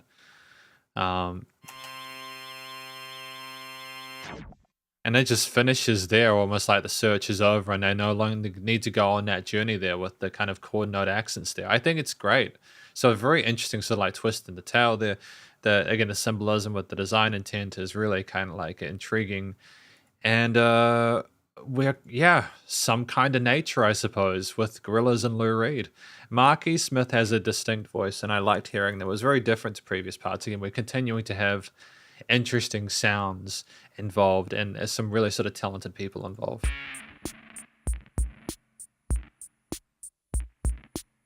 Some kind of nature, some kind of soul, some kind of mixture, some kind of gold, some kind of majesty, some chemical load.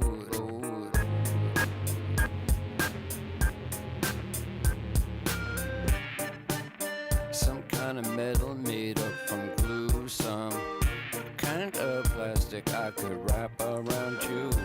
It's very kind of quirky. I'm not going to complain about Lou Reed.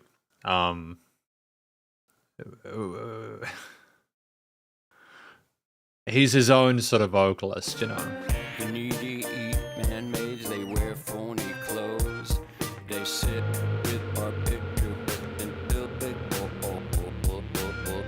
Nice vocal chopping though. Some kind of soul, some kind of mixture, some kind of gold, some kind of majesty, some chemical load.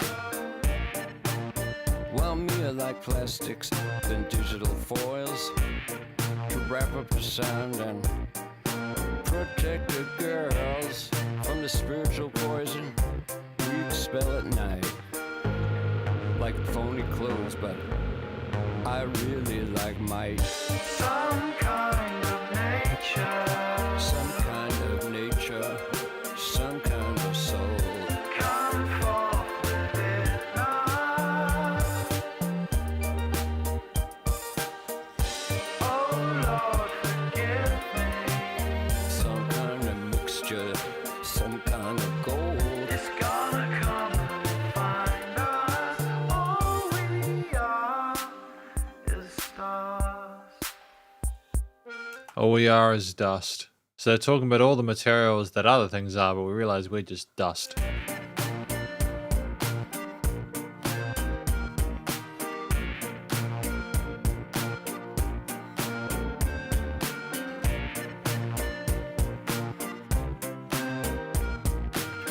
Some kind of metal, Some kind of metal made up from glue. Some kind of plastic I could wrap around you. The needy eat man-mades, they wear. There's an interesting squealy sound there that I'm not also knowing if I'm vibing with it. Is the needy man-mades the reason the squeal is that they're screaming? Is that the kind of idea behind that? Is that why there's a high-pitched sound there? Some kind of nature. Some kind of nature, some kind of soul. Come forth within us. Oh Lord, forgive me. Some kind of mixture, some kind of gold. It's gonna come and find us. All we are is stars. Yeah, I'm not sure if I love that track. I'm not really a massive fan of Lou Reed. I find that I'm going to substantiate this with a reason because otherwise it's just me saying I don't like something, right? I think the way that he communicates in a track is that he sounds like he thinks he's better than the song. In the sense that he communicates where he doesn't sound like he wants to put a lot of effort into trying to make it work with the song. Like there are some parts where it deliberately is not at pitch with what's going on within the composition. And it's very kind of blunt. And it's great if that's punk and I'm completely misconstruing or completely out of the loop there. I'll accept that. I'll take my leave on that mark. But this is the one song where it just sounds like we're just trying to do less rather than more. And it's almost like we've been told by Gorillaz, hey, you know what we should do? Is you should just sing this and you'll get your paycheck when you get your royalties. And thank you for coming in and being the token Lou Reed feature on this album about environmental devastation and the over-consumerism. Because I think that Lou Reed does a lot of music about that kind of stuff, so I understand about it from like a lyrical and sort of thematic perspective how it applies to this. It's just his attitude and the way that he communicates is kind of abrasive, and I'm not necessarily sure if it matches a lot of the coloration from other components. But it's fine. You know, again, if that's the kind of vibe we wanted here, it's kind of an interesting approach to it. I'm not sure if Lurie does a lot of this kind of stuff. I have a feeling that I'm going to have a similar kind of interpretation of it the way that I'm going to feel about Lulu when I inevitably get around to listening to it. The one that they made with Metallica, Metallica being one of my favorite bands, and I have a feeling that that's going to be, yeah. The style just didn't quite work. So I think that they did real. So let's just talk about the extra track itself. Outside of my feelings on Lou Reed, artificial identity, the self reshaped by media and image. I get it. Some kind of plastic, some type of metal. They wear phony clothes. They sit with our picture up until they grow old. I like plastics and digital foils. I get it. So basically, we like what we become effectively. That's the kind of file of it. So it's another chapter, another perspective after the previous track, Litter Freeze, where we found the place frozen over because of the waste there. We're further becoming a part of the system and getting destroyed by it. I think Lou Reed's deadpan approach just kind of sounds like he's disappointed with the entirety of the thing. And this is how you guys know that I can be less positive about tracks without feeling the need to sort of sweet talk it. I'm pretty kind with a lot of situations, you know. I as long as people are trying, I really enjoy it most of the time. I really like when people try to make great music. I mean, you can tell the Gorillaz vocalist is trying to sort of like be a bit more sort of like cheery, maybe even if it's kind of like ironic and kind of feeding off of that. And they harmonize in parts. And if we look at the instrumental parts of it, it's kind of like chirpy with the synth. It's like a fun melody there, you know, like there's a fun sort of like sound to it. The drums have a nice pulse with the eighth notes there. The bass is kind of refined there as well. It features it well through, and it's a nice sort of ground bed and foundation for Lou Reed and Gorillaz to sort of sing off. I think there's this kind of like distorted guitars that kind of like fade and filter over it, the sides of the stereo field there, and it's kind of hazy and dusty, and that's just a fun idea, I suppose. You know, it's a nice sort of textural shift. And there's other parts where it's kind of quirky and kind of digital, kind of fragmented there. And there's some kind of artificial textures throughout this whilst trying to maybe retain some acoustic elements that Lou Reed might be more sort of like familiar with. But like the fizziness of things just kind of shows how artificial it is. It kind of gives credence to maybe some of the stuff they're discussing. I think the fact that they kept Lou Reed so dry in the mix from a production perspective is part of the way that he does things, so that's fine.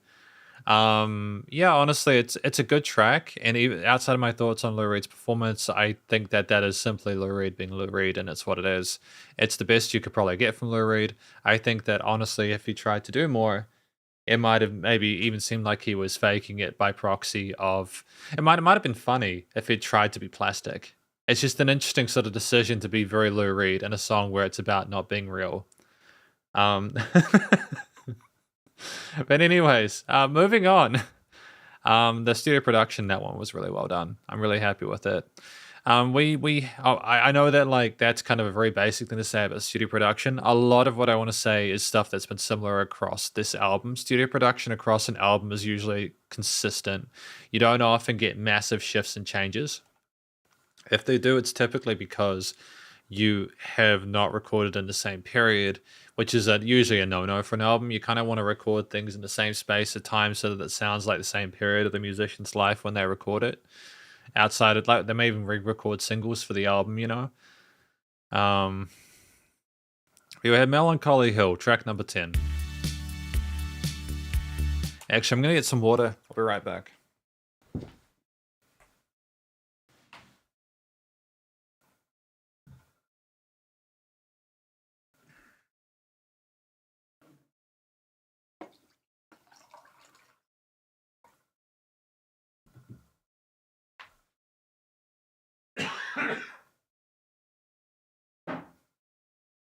Sorry, babe, I'm recording at the moment.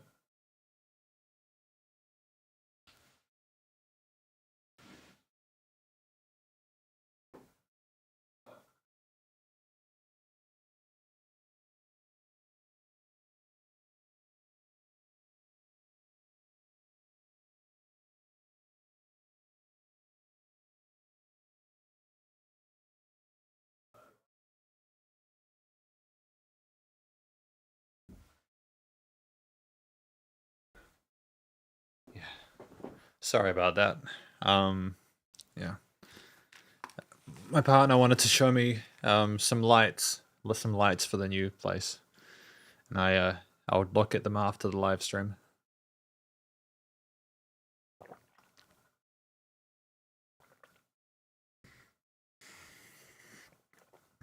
Melancholy Hill is one of my fave songs. The melodies are just so sweet. Cool, let's do it. Melancholy Hill.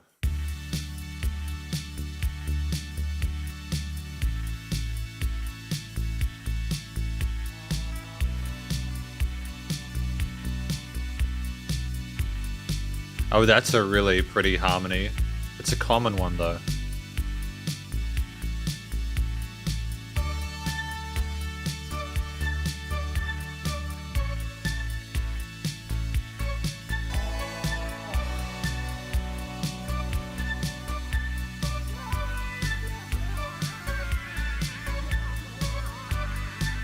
Is there like a key or a vocoder solo?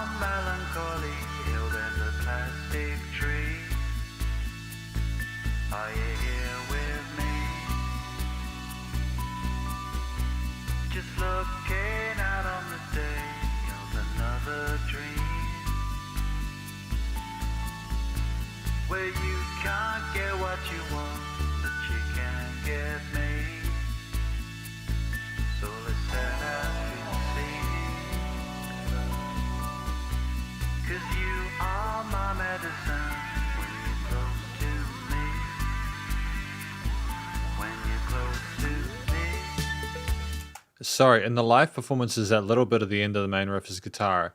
That's a crazy shred solo that they're doing there, man. Sorry, crazy shred.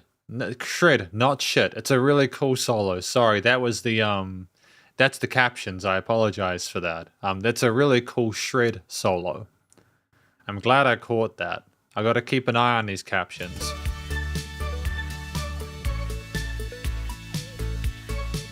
Well, that's a little peppy synth lead on the side as well. It's kind of cool.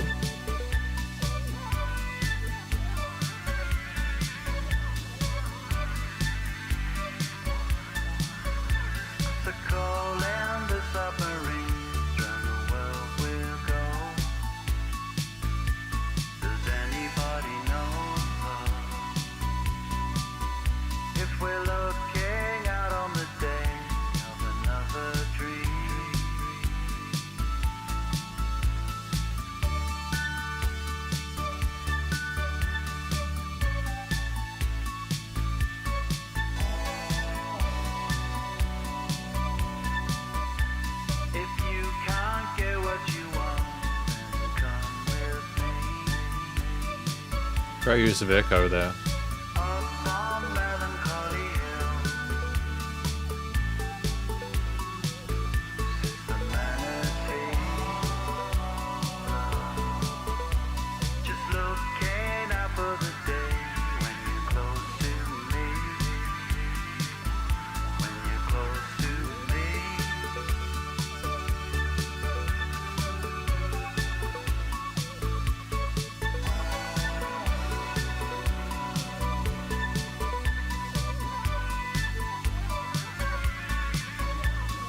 There's so many competing elements for attention instrumentally, but they coalesce really neatly.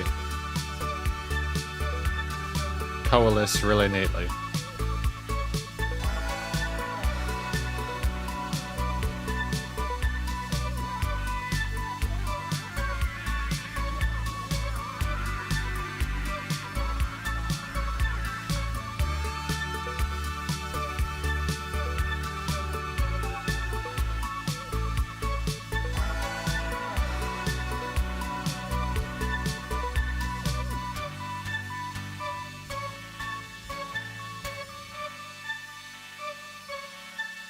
There's inherent sweetness with this track within the harmonies.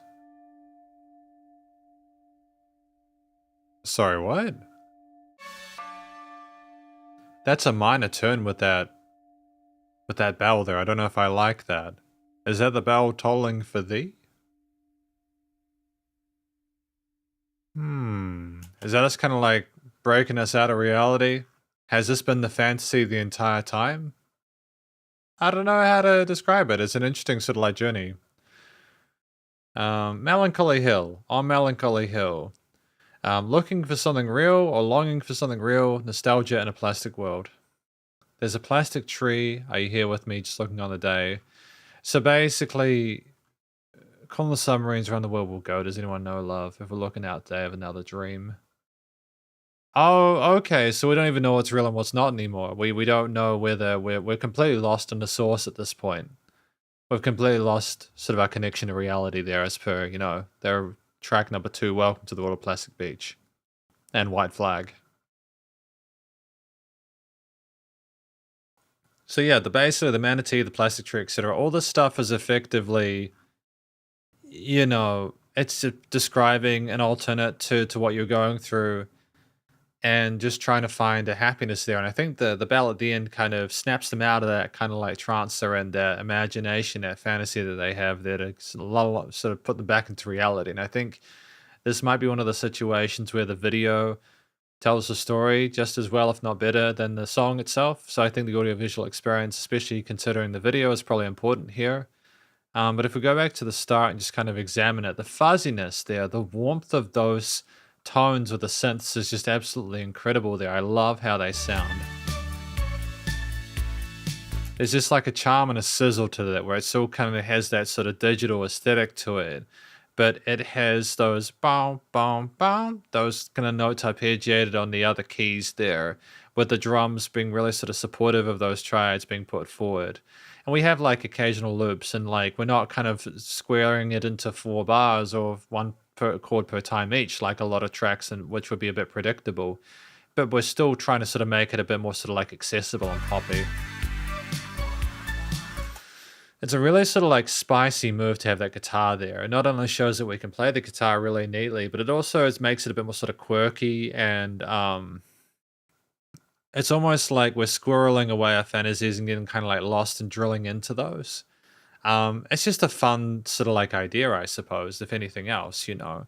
It's something that kind of helps to transition, aside from maybe like more sort of typical elements like a drum fill or something like that, or like a chord progression shift or a change in the tail of a part. And I think part of it is simply they're just trying to experiment with different ways of approaching transitions.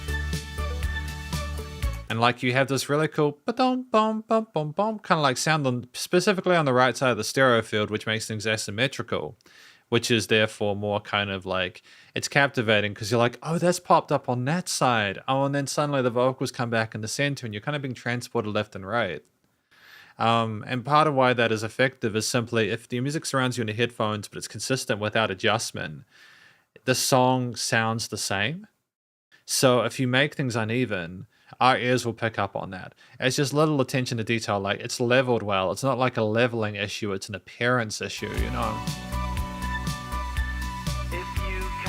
And again, like we harmonize really neat with the vocals on top. It's got that kind of dreamy kind of filter that I think we had with the 4th track, Rhinestone Eyes there. We had less filtering on other parts there. Almost like we're in a dream world again. The bell takes us out of that. So I dig that. I dig it. We've got this kind of like wish to be with this other person in a way to sort of like be together and have a real thing, even though nothing is real there. And it's almost like you're on that phone call with someone calling from them far away, wishing they could be there with you. I'm not entirely sure how a manatee comes into it, but like the major turn there and the way we had the backing vocals come in sort of like add a sense of like warmth and kind of like sort of flesh out the triads, even with the uncertainty with some of the guitar trills and sort of like runs, and again with the bell at the end. At least our dreams are happy. It shows like an intent to move towards a happier situation, to sort of reject what's been put in front of us in terms of the food, the chicken plastic, but we're not going to be let out without a fight. And so I think we're still lost at sea at this point. But I think, yeah, it's just a really smart move structure. You have the bell at the end with 10 seconds left. It's like, it's ominous because of the minus delay tone that you have there.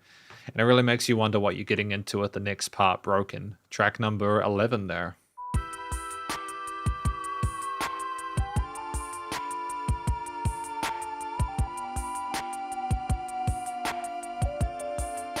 Kind of freeform with the approach to that.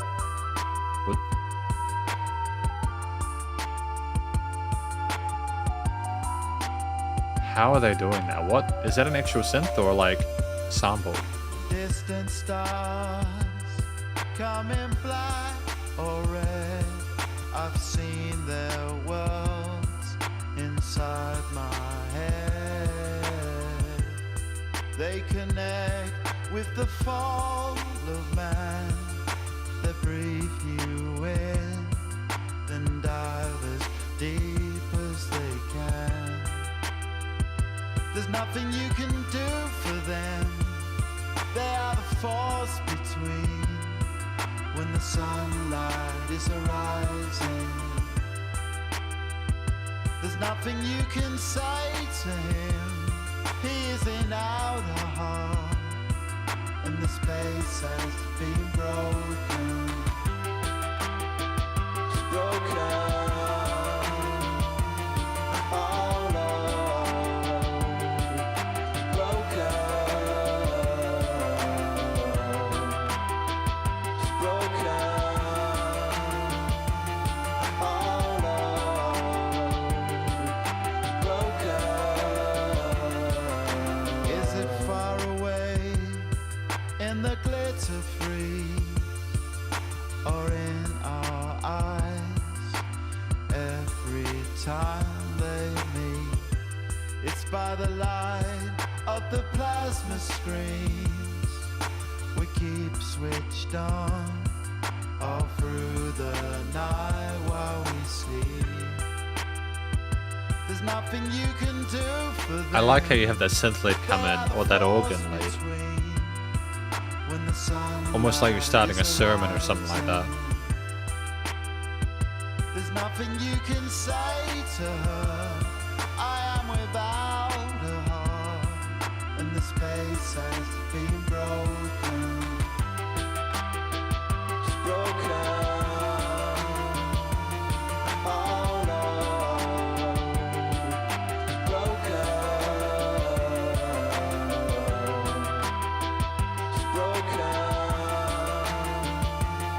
Oh no,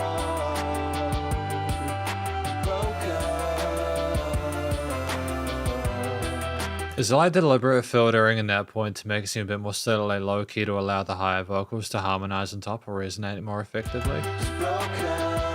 There is, I think, yeah.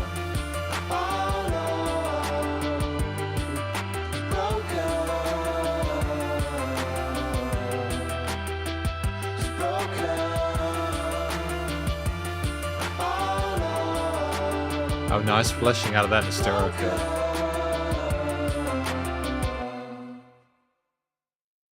Excellent. So that was track number 11. We're making our way through this album, aren't we? Broken by Gorillaz. Track number 11. Emotional numbness. Trying to feel again in a hollow place. Yeah, absolutely, Jacob. Beautiful synths. It's also great to have that organ work in there. I think that there's a lot of lush layers within this, but it definitely, like if we go to Melancholy Hill, and we go here, how does it play into this? You have that kind of like Moogish kind of situation there at the start there with the organs being kind of spooky sounding. It's immediately like, wow, things are terrible, you know. Things are awful. We had this dream of being together on the hill and suddenly we've been snapped out of it by the bell. And, you know, distant stars coming black or red.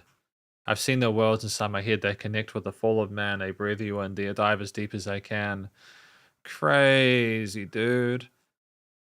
Space has been broken. Our love broken. As it far away in the glitter freeze in our eyes every time they meet. It's by the light of the plasma screens. We keep switched on all through the night while we sleep. There's nothing you can do for them. Damn, so it is really talking about the pollution, whether it's the digital pollution in our lives or it's talking about the literal pollution and the freeze there. How the pollution, all these sort of external forces, these black and red stars from far away, these like dismal, awful things are affecting us in a variety of ways and ruining the love that we have for each other. Yeah. Trying to feel again in a hollow place. I suppose another way of sort of interpreting this is it's simply talking about how difficult it is to feel something with just how much it hurts, you know. Looking at it objectively and trying to sort of rationalize it, but at the same time figuring out just how broken you are. And I think Our love, it's broken at the end, being repeated over and over. I think the reason for that is that simply we've given up on trying to sort of explain away what's going on. And we're basically at a stage where it's like, it's just broken, it's done. We can't recover from this. And that's visceral. So it's a really sort of well fleshed out piece where it just goes through almost sort of like a sort of a self-immolation of sorts, maybe. And I think that's part of the reason why we have the organ there. It's almost like a spiritual awakening that we're having, going through this thing, wondering, just realizing just how screwed we are, just how much this has mucked us up in the grand scheme of things. Between the glitter freeze or our own sort of situation with technology. So you've got this kind of like pan flutes or notes going between them, and they're modulating almost with the spookiness of the minor chords, like, oh, we're trying to have a faux natural kind of element to it, but none of it's actually real. Inside my head. And you've still got those kind of fuzzy kind of digital elements there, but they're not as romantic anymore as they used to be. They're not as sweet because we've become aware of just how much it's mucking us up. So it's kind of tying into the minor aesthetic we're going with this. And I think that part of why this works is that as you get the organ sort of revealing itself and sort of building itself up over the course of the track, you have the vocalist sort of singing out there. And I think it's important that this is a solo piece because it kind of reinforces their own plight, their difficulties they're having with it, you know. Every time. It's still very much a kind of like almost sedated performance there. It never becomes too intense or too insane. And that's never really the intent behind Gorillaz' work. You know, often if there's going to be intense sort of vocal performances there from artists that they collaborate with, you know. That melancholy, again, with the main vocals is part of what contrasts so effectively with other people that are involved with the song. We do have some really beautiful melodies and harmonies in the vocals and that last part alongside those guitarish kind of arpeggios in the upper register.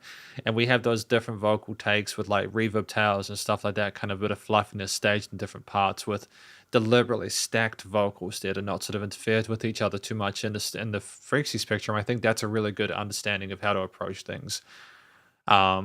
With you know, like EQing and the way we compress things and the way we sort of like allow things to function within our songs. But it's just a very kind of like tense track as well, with the sizzle of those guitars underneath it, with that sort of guitars or digital guitars are kind of like distorted kind of synthy elements there. The way the bass is kind of like distant and dissonant. Well, not distant and dissonant, it just sounds kind of like there's a lot of gloom within this piece because of the heaviness of a lot of the organ and sort of synth parts, as well as that claps, like we're almost like sort of doing like a sad clap with ourselves, you know, kind of going backwards and forwards and kind of going. It's kind of the interpretation I have of the claps within this piece. It's an interesting track. The percussion is engaging. There's a lot to appreciate within it, but you get to the end and you just realize how much of a contrast this is to a lot of the sort of dreamy, mesmerizing elements of earlier parts within this piece, within this album there. There is so much tonal range and diversity within this album. It's so well articulated, not just from like a lyrical perspective, but also from an instrumental and motif experiential one. And again, it's another one of those many situations within this album where you're really like, okay, we've realized that our love is broken. What do we do next? Well, we have track number 12, Sweepstakes, featuring Mos Def and Hypnotic Brass Ensemble. 5 minutes 20.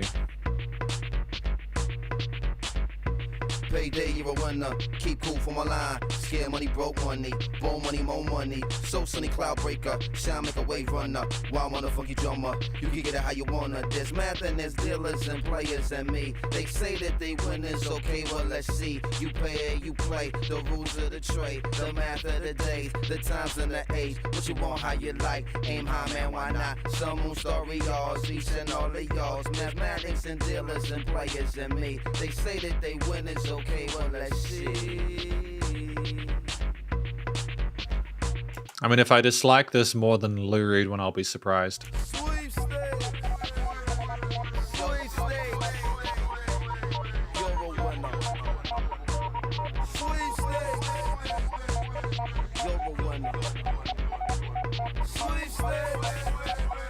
I do wonder how they're going to justify 5 minute 20 though.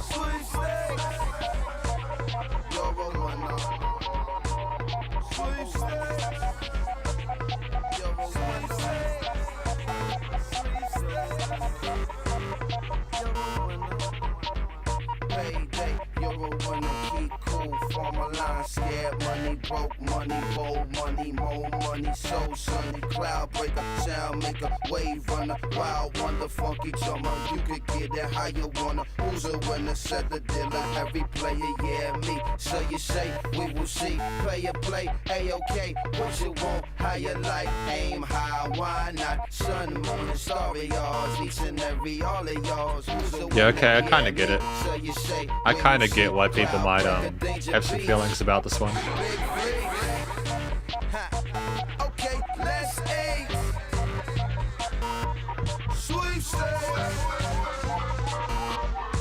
But I'll try and be reasonable and specific about why. Specific about why. There we go.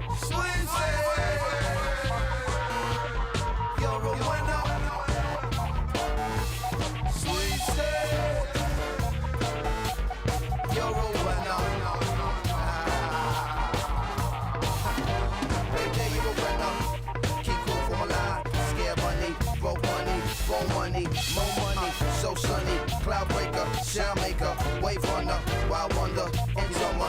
You can get it how you wanna. There's madmen, there's dealers and players and killers and me. They say that they winners, okay, well let's see. You pay. I kind of take it as like there's a lot of noise and a lot of chaos, and it's meant to sort of infer the state of the way that we explore life and the way we interpret things and experience things like sweepstakes. And the personal relations and capitalism and all that stuff like that isn't neatly organized. It's a complete mess. We're overexposed. So I think if that's a deliberate decision that they made within this track, then it's actually very well done. It makes sense, but it's not exclusive to people disliking it. You can dislike something, but it also be effective. I heard this one when I had a fever. I had weird dreams after, lol. I can imagine that'd be the case. Yeah. I feel like this is one of those songs where you would have a fever dream almost like you're listening to it. Like I'll try not to pause for the rest of the track because I just want to kind of like absorb it. The rules of the trade, the math of the days, the times of the age. What you want, how you like. Aim high, man, why not? Someone is sorry, y'all. Each and every. Well, welcome to the live stream, Nesta. Hopefully you're well.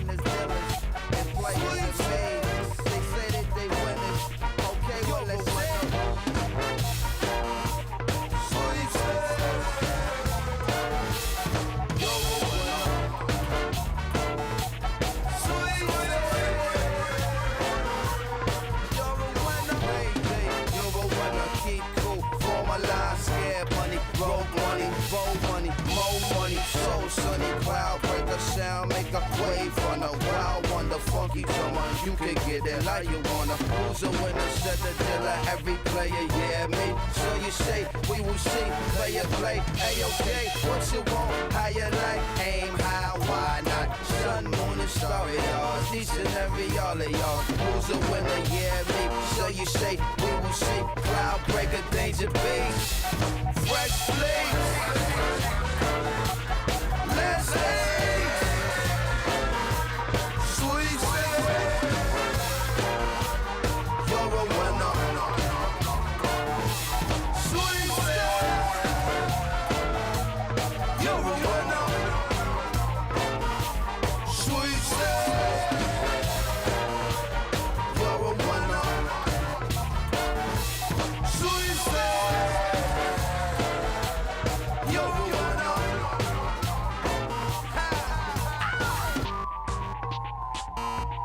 Very important to have that break there.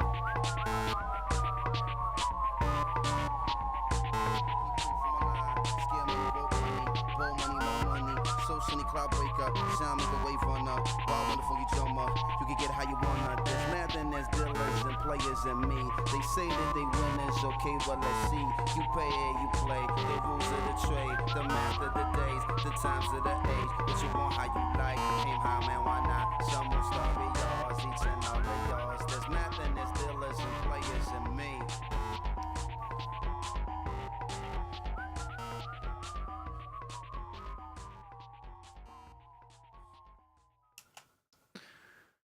Sweepstakes. Track number 12. So let's talk about sweepstakes. Sweepstakes I really love, but it's very polarizing. People don't like it a lot. I heard this one when I had a fever. I had Weird Dreams after. And then finally, I love how the brass band comes in, got me hyped. Yeah, I can imagine that. I think that you could not have not. You needed to have additional layers at occasions through this piece. I think this is one of those tracks which is meant to sort of get more ridiculous as you go on. It's meant to sort of like parody or ridicule the things that it's discussing there.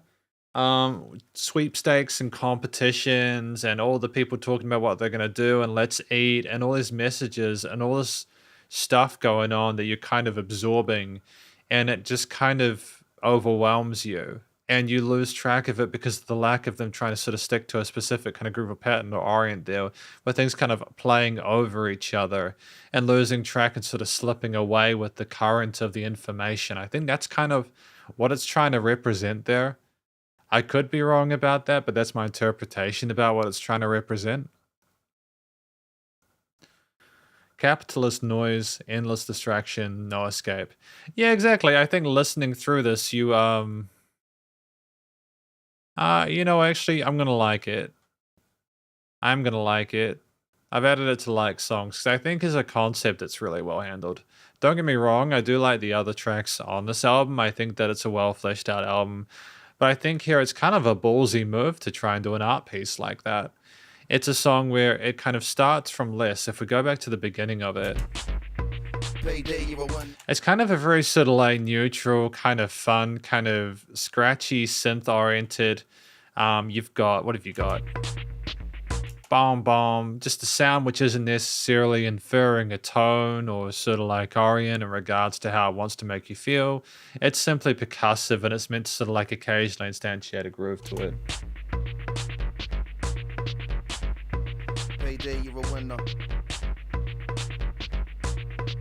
I mean, like initially it was accidental, but I actually kind of think this is kind of dope. And I feel like it's good to be able to justify why I like something. But then I also think, do I like this enough to be able to like, would I want to listen to this on my own time?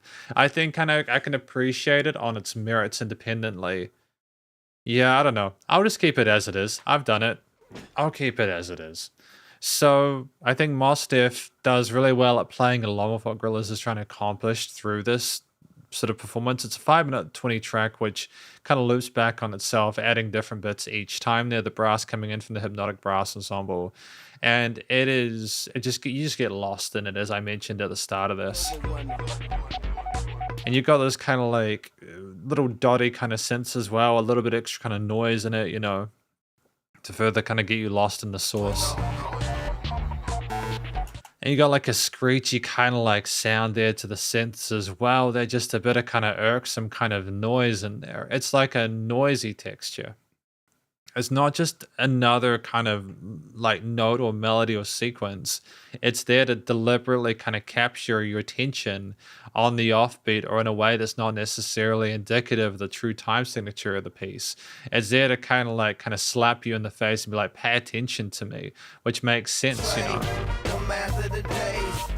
And like there's a kind of a bounciness and funkiness, almost like we're celebrating the sweepstakes. And eventually with Mos Def, they just start calling out sweepstakes, and it just minimizes the kind of like the complexity of the messaging till you just kind of you can only take that much at a time. At the end there, when we have like the vocals kind of pan out there, things become less and they start further articulating the more kind of nuanced approaches to it in the fade out. But it's almost like they're kind of aware that you get to a point where you need a break, and then they kind of try to sort of like seduce you and lure you back in with like softer noise and then kind of start the cycle again. Almost like it's inferring that this is your experience with the sweepstakes, and then if it goes away, you just kind of, it simultaneously makes you aware how dangerous they are while still informing you of what's going to happen if you repeat that. And you kind of get the feeling with a lot of stuff on this album that maybe people just get involved in those sweepstakes all the time, because effectively it just talks about everything vying for your attention. So I think the use of dissonant textures within this, as well as asymmetrical kind of like elemental layers, not necessarily want to represent one another, is kind of a ballsy move. And it's something that I think a lot of music, it's very kind of like symbolic of that there's a fantastic connection between what the music is doing and what the subject matter is, even at like a inferred level. And like if you try not to sort of like hug or kind of grasp at a specific kind of anchor point for the time signature or groove, you simply sit there nodding your head mindlessly along to it, like you're getting like kind of like you can appreciate it outside of that. But you still got this kind of wispy, kind of like unsettling, kind of like wild, like wobbly, ghostly sounds there with the, you know, those sounds there at the end, even without the intensity of some of the brass layers. So you're not safe from it. It's a controversial piece, but you know that their heart's in the right place, and you know that their intent is simply to mirror that affectation of the attention economy. So it's cool, man. Honestly, a really clever song. I don't think I'd listen to it again in my own time, but I appreciate the musicality of it, and I think that it's great that even at this point of the album, they're still trying to do different things and kind of like lead you by the nose in different directions that you might not expect. Plastic Beach, track number 13. Mick Jones and Paul Simon. Or Simonon. Should I say Simonon?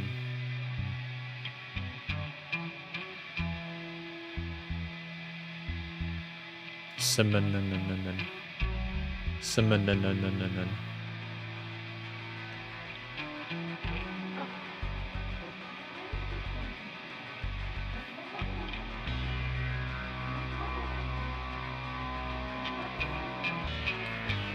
Very wispy and fuzzy, with the synths and the guitar takes on the side.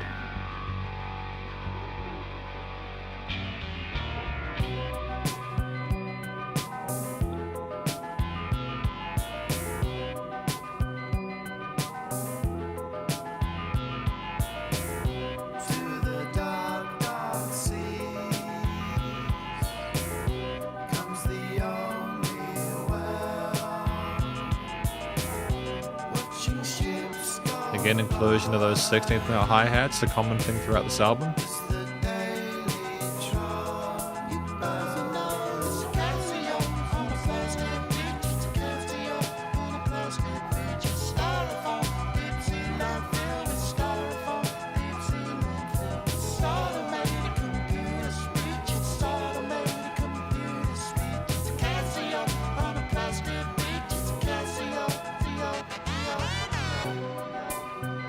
Crazy.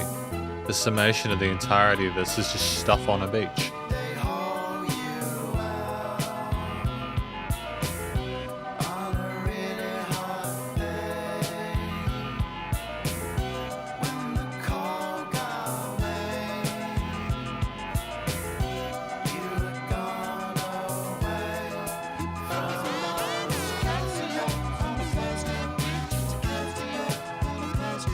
There's a really demented undertone to the vocal harmonies, and I kind of dig that approach to it.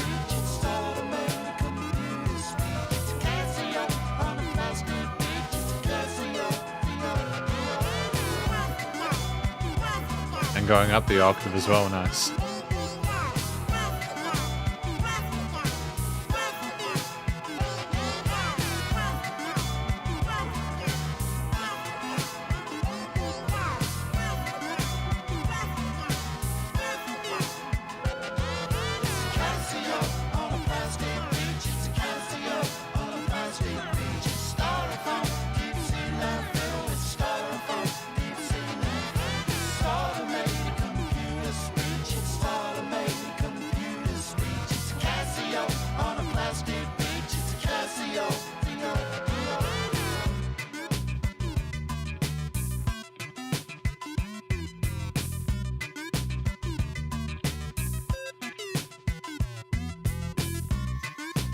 It's just kind of great to have Casio tones as well from it, like to have an instrument that might sort of sound like this.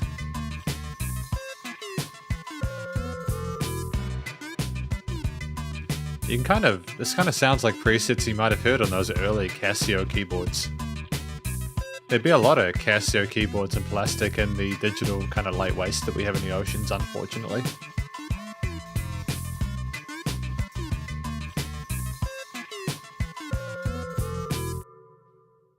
I think there's an interesting sort of self-awareness there, and we've gotten to the summation of the piece there.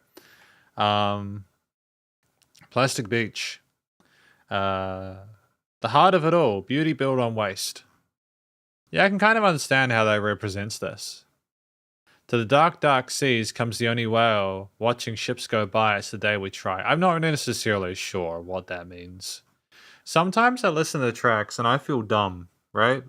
Because I can't like immediately figure out what they're meaning, but then I also remind myself gently that it's representing either metaphors or there might be something like from the video that I'm missing or something like that. But if we look at it literally, to the dark, dark seas comes the only whale, watching ships go by, it's the day we try. I don't understand how it's the day we try. I don't understand how that has anything to do with the Casio on a plastic beach. You know, I understand the individual sort of like the grouping of the parts where we're looking maybe as the whale looking at the ships kind of loading things on the beach or something like that. The beach either sort of like receiving things or taking them away, maybe stuff being put out to sea, maybe it's part of the glitter freeze or something like that. Plastico, and green grow, like with the super fast jellyfish, right? With the super fast jellyfish, you know. Automated computer speech is an interesting one. As like the computers made the decisions, or it's the computers in the ocean at this point, right? Maybe the computer speech is the digital distortion, or like the pollution and the information speak. This is all really sort of tying together again, both literal pollution and like waste and rubbish, as well as digital waste. We're clearly vehemently kind of like got an issue with both, even back in the literally 2010, which I think is, it makes me wonder what the people involved with Gorillaz would think of it now, you know? But I think the kind of very kind of like, the way that the vocals are sung in this is palatable. It's easy to listen to. There is an interesting sort of, again, as I mentioned, demented lower octave or lower sort of tuning to the vocals. It doesn't know it's a Casio on a plastic beach there, which almost sounds like we're aware sort of like how mutated or sort of like toxic or it's kind of like unreal that the situation is. And we go up an octave at other parts there to make it sound a little bit more sort of like twisted. And I think that it's just very easy to sort of structure a piece with those different vocal styles there or affectations. It's just a great way of sort of like changing things up as we go along and not having things to kind of remain too similar. But if we go to the start of it, because at 3 minutes 47 it's quite well fleshed out.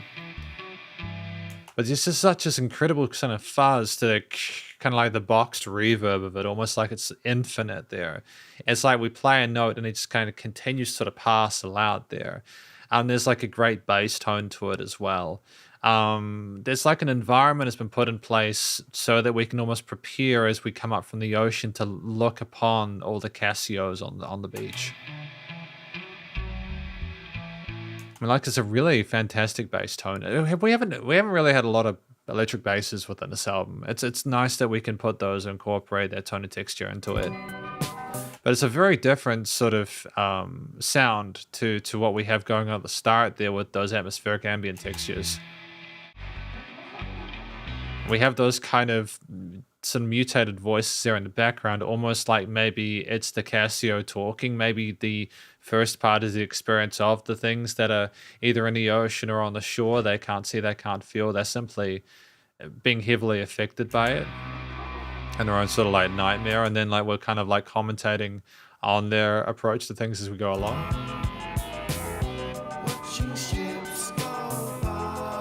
When we talk about the beauty on top, you can hear those arpeggios on the keyboard there, and it's a very sort of like dreamy sound to it, almost like the vocals are very sort of like soft, and they juxtapose with the vocal harmonies with like kind of like the stylized digital sounds to them, you know, the lower octave stuff. It's almost like inferring that even though we're trying to be sweet with it, we know how sort of like ruined things are and how like disgusting, kind of like awful it is, or how sad it is, I suppose. It's like a warped perception of reality in that regard there, that we're even considering things being normal like this. The piano in the background makes it feel like waves. I'd absolutely get that. Absolutely. That's a good perspective as well. Now I completely feel you on that. And in fact, if we go back to here,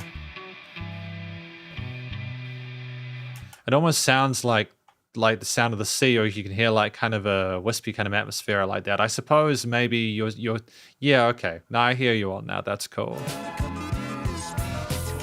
And you really do commit to the computer speech stuff with the wah, wah, wah, the synthy sounds there. Yeah, we're very literal about the way we're just sort of designing that.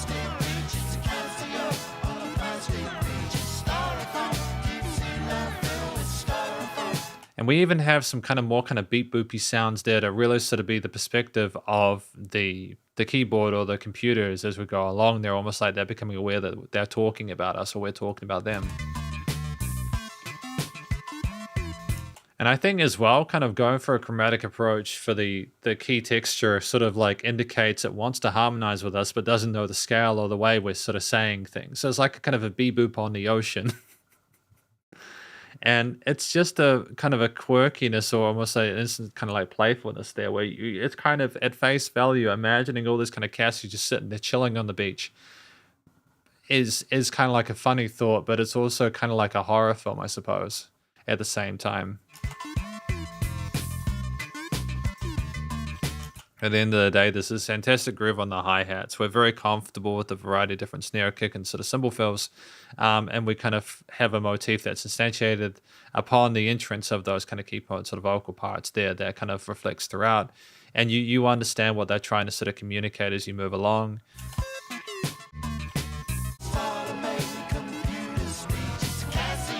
I'm just making sure I haven't missed anything because I know I tend to ramble a little bit. You know, you can tell I'm starting to get a little bit tired when I ramble. So let's just pause just before we move on. Is there anything else I want to say about this? I think I've spoken about everything I want to say about this. I think as well, Nesta's point about the waves in background is really good as well. A lot of it is like making the instruments sound like things that are described in the track lyrically, as we've discussed. So that's awesome. That's track number 13. We have got track 14 featuring Little Dragon again to binge.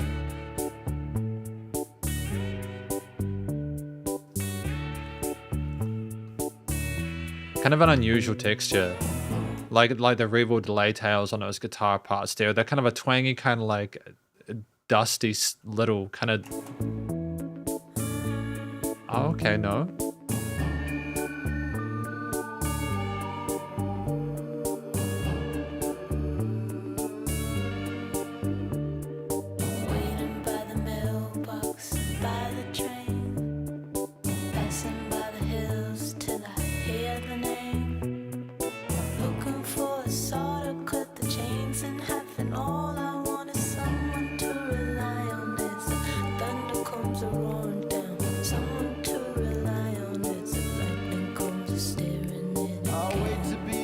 They're very gentle with their approach to that.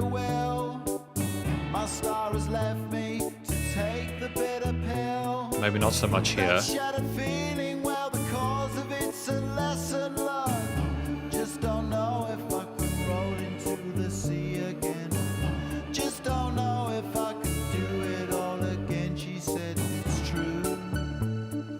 Great trade-off.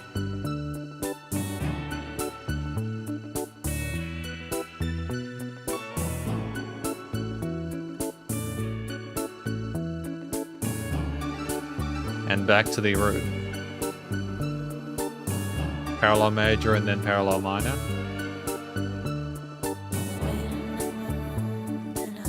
Or was that a parallel minor or a parallel major? I'm not sure. Bum, bum, bum, bum, bum, bum. Oh no, that was an augmented. So they had a major triad. They had a major triad and then they had a sharp fifth in there.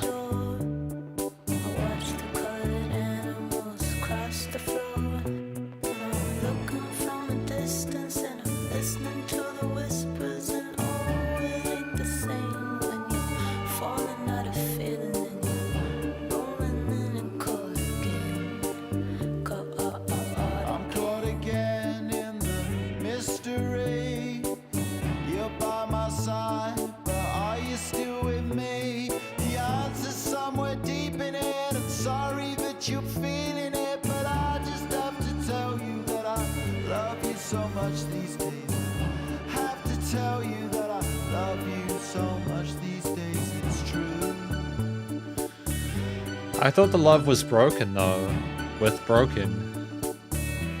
Is it like chronological or? My heart is in economy due to this autonomy. Just rolling in and caught again. Caught again. Caught again.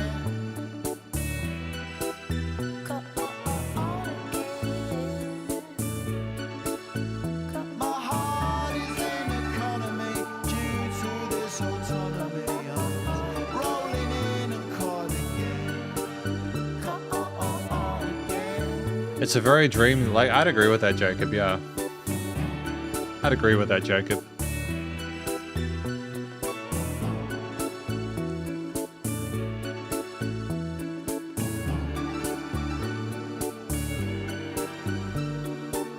I mean, it's gorgeous with those plucks on the synths.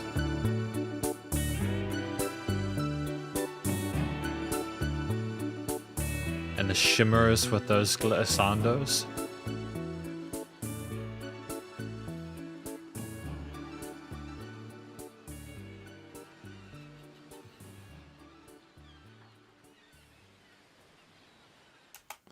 Dude, we're slamming our way through this. You can hear the ocean again. We haven't heard the ocean since the start of the orchestral intro, dude. We're going full circle now. What an awesome album.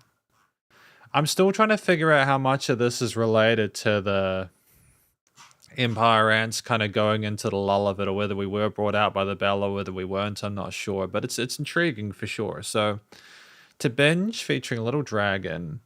Emotional dependency, disconnection through intimacy.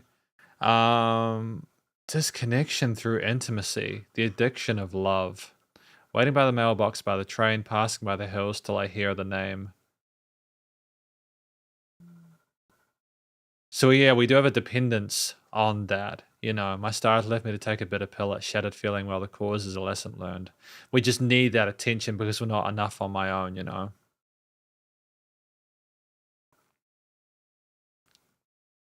I can understand caught out of feeling, you know, caught again. My heart is in the economy due to this autonomy. So basically, we're just begging for there to be something more than this, and so we're willing to go and potentially hurt ourselves in order to not be bored. You know, it's just better to be hurting ourselves than to be stable, I suppose, in a weird sense. I mean, I think a lot of people can relate to this. There's a lot of stuff that intrinsically I think a lot of people can relate to this, you know. The whole sort of like concept of like leave a man in a room with nothing to do and he'll set it on fire. You know, it's yeah. So I think that there's a real sort of sweetness between the way the Little Dragon and the Gorillaz vocalist communicate on this. It's like an old school love ballad, but like twisted. You get the feeling that both of them are sort of desperate to hear from each other, but because they can't, or simply if they do, are both just caught in a system where it's not real. It is plastic love. And it's not great for them, and they understand that, but they continue to get locked in it again. There's why there's sort of like this romanticism, this almost old school kind of calling out there, a more classical approach to it. Or the focus on the strings and the more sort of like beautiful elements with the instrumental components there. Like leaving out the harsh textures for this one because this is meant to be a euphoric experience for them. And there's like this kind of vinyl crackle to it, almost like it's a tale as old as time there. And there's like the offbeat kind of like second and fourth beat open hi-hats there. And like we stay away from any sort of like hard snares or kicks or anything like that simply because we want to focus on the brighter elements there as if we're being like lit up or elevated by the system, no matter how much it sort of weighs us down. And now there's these wonderful like kind of slid guitar parts with a dreamy sort of like reverb on them, which is just fantastic.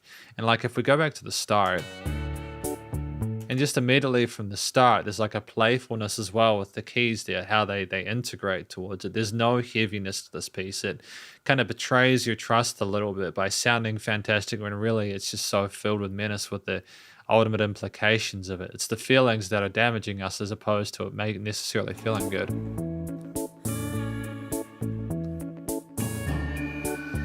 And there's like again a little cute little bum bum bum bum bum. There's like a dreaminess and a sweetness to the way they kind of work with the majors, and then the augmented fifth that we have occasionally is like too much happiness.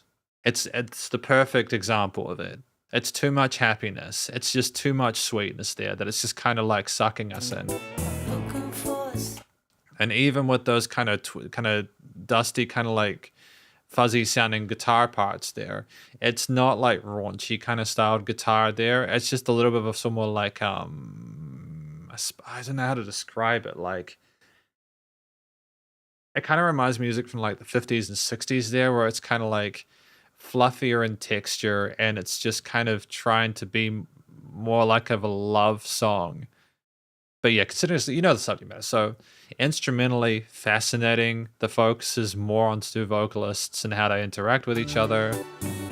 You have that last part there with the wonderful sort of like string and pluck flurries there, and they neatly sort of like reflect the hope that they have as vibrant as it is, despite how stuck they are within that addiction. And the fade out at the end is like a classical kind of thing that people will do in order to sort of like almost like illustrate that it's not going to find resolution, like in the sense that there is nothing that's kind of indicating that things will improve, but that's just a sort of a feeling that'll fluctuate, come in and out again until it needs to. I mean, I suppose we wake up and we start hearing things and we're sort of dreaming again of that love and being distant from it, only to be surrounded by the ocean near the plastic beach. It really is just a fever dream, isn't it? They're just tripping out, aren't they? They are just tripping out. It's a wild ride through this. I did not know this album was like this. Thank you to Jacob for this. I sincerely appreciate that. We got 2 tracks left. 2 more for today. We've done really well. I haven't rambled too much. You know, it's about 10 minutes per track. That's not bad for me. Cloud of Unknowing, number 15 with Bobby Womack and Sinfonia Viva. Few returning musicians or features, I suppose. On the cloud of unknowing, my world seems open. Every satellite up here is watching. But I was here from the very start. I like his voice actually in this role. Trying to find a way to your heart.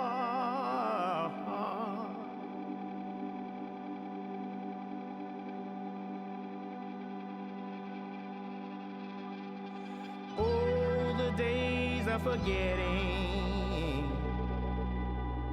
they're gone out with the tide.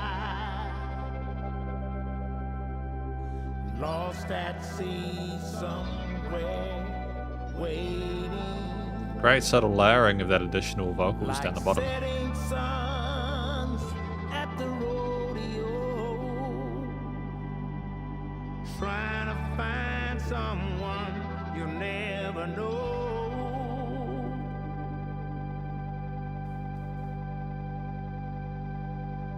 Is that organ glitching?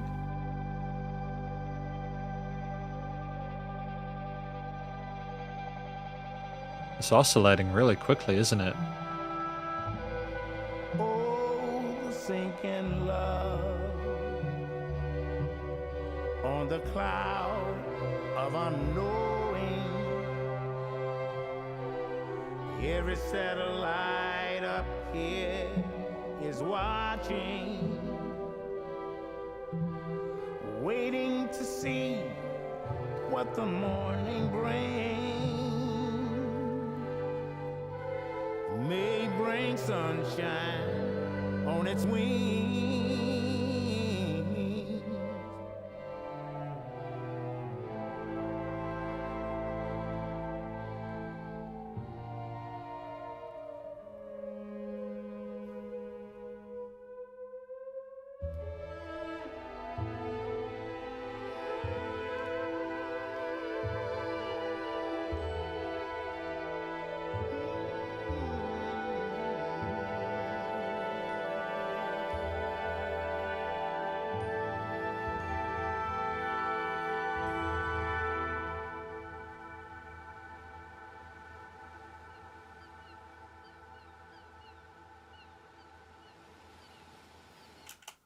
I'd have to say that's probably one of my favorite tracks off the album by far.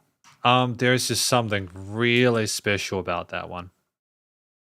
There's just something so incredibly beautiful about how Bobby Womack sung there. I'm blown away by it, and I think that the putting Bobby with the Sinfonia Viva was just an absolute masterstroke. It's genius. Legitimately. While I love the Gorillaz, I think that they're amazing. Sup? What happened? Oh no. It's okay.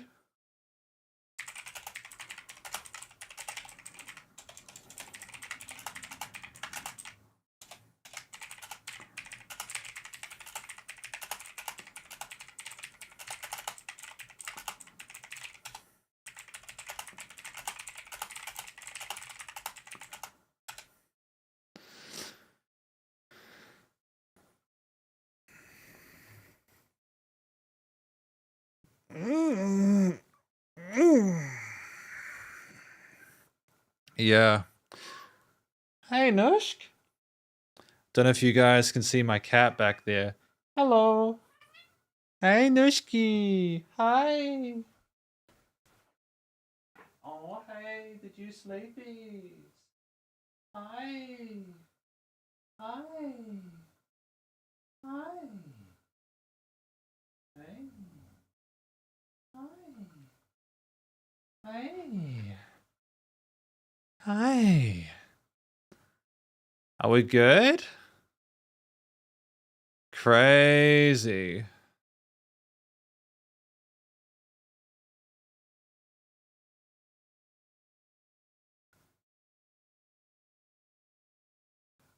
Are we good? Hopefully we're good. You guys missed out on seeing Nushka. Yeah, I had my cat. She woke up from her nap. She's been on the turtle the entire time. Can you see me? Hello? Hello? Hopefully we're still okay.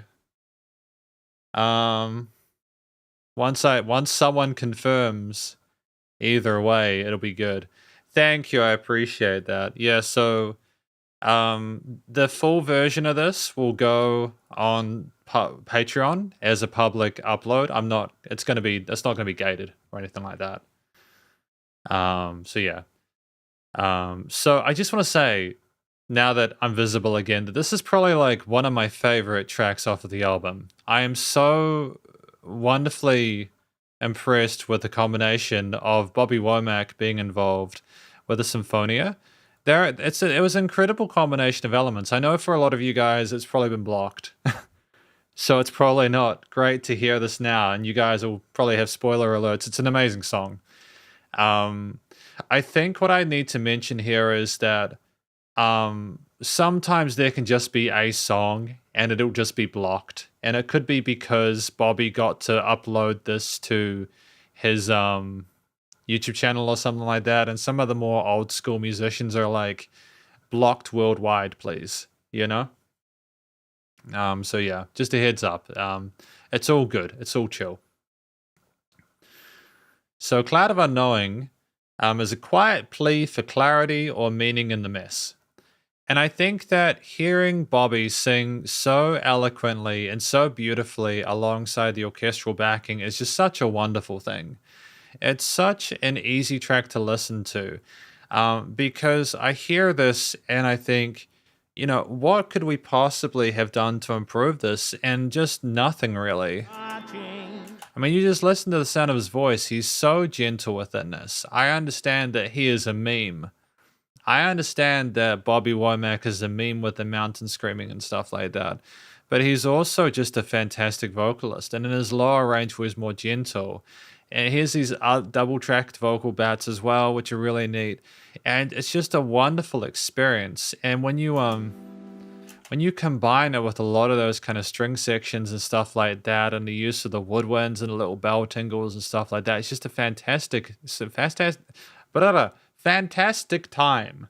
On the cloud And you've got this kind of like synth flutters as well and stuff like that, which like go underneath Bobby, creating this interesting environment for him to speak his truth in.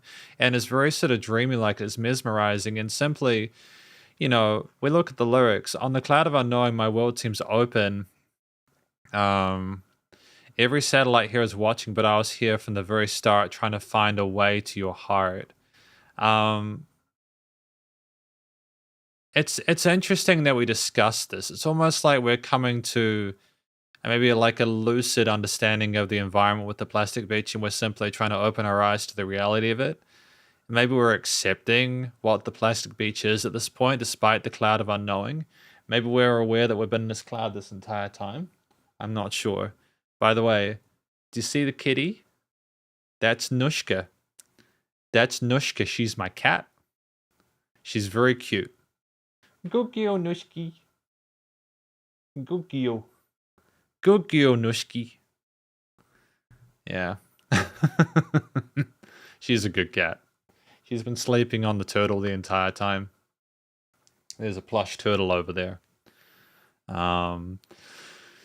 Waiting to see what the morning brings, may bring sunshine on its wings. It's just such beautiful lyricism as well. Like the idea of every satellite up here is watching, waiting to see what the morning brings, may bring sunshine on its wings. It's a wonderfully positive track where there's no tinge of like uncertainty there outside of the obvious. It's like we're dreaming despite being unsure of things getting better. And you have more of the sound of the ocean after the previous track to binge there, where we're kind of maybe starting to wake up a little bit. Maybe we've been just lost at sea for like a while now. We keep having these sort of like moments of like, maybe the sea, maybe the digital sea is this, and we just keep having thoughts brought to us by the undercurrents, I suppose. But we just have this incredible part afterwards there, where it's not just Bobby, it's all these other kind of like flutes and woodwinds there, and we navigate a really beautiful harmony there. And we have those little melodic bells as well and stuff like that, and we have Bobby kind of riffing off of it with some falsetto or head voice, and it's just stunning, man. And like, again, we don't, it's a short track as well at 3 minutes 06, so we don't overstay our welcome either. We don't take the audience's attention for granted. It's just a very short concert piece where I kind of think, I'm not entirely sure why the Gorillaz vocalist isn't involved within this, but I'm thinking maybe they understood the limitations of the way they sing. So I think part of it is also understanding that Bobby was the best fit here. I mean, just listen to the tone, the sound of that. There's this interesting kind of like oscillation of the organ or like strings in the background, which again hints at the digital nature of things. But like the sound of like the flute or the clarinet, it's just, it breaks through in a way that is similar to kind of the orchestral intro, almost like the sort of more orchestral elements are bringing us in and out of this adventure we've been having there, where at Pirate Jet we're simply sort of accepting, I suppose we're going to find out how things end, you know. Lost at sea. But again, there's some wonderful sort of like oscillations from the synths and keys here, but I think the string section elevates it. It's a fantastic sort of match for the way that Bobby sings there. And it really is just nice to have a more positive message at the end there, talking about the satellites, looking down on them and stuff like that. So this is by far my favorite. Really love it to pieces. Wonderfully produced as well. It's a testament to the Gorillaz and the production team mix and mastering. As a closing comment, that they can get everything to fit like this. It is extremely difficult to do well, and they absolutely nailed it. So, final track for today. We have Pirate Jet.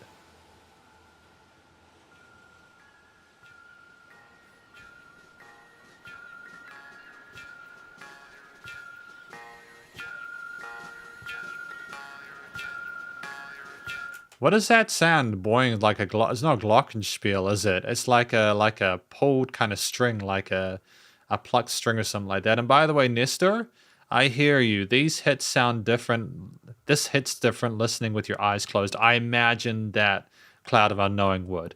I think that cloud of unknowing, just before we continue, will be great isolated. I feel you on that, eh?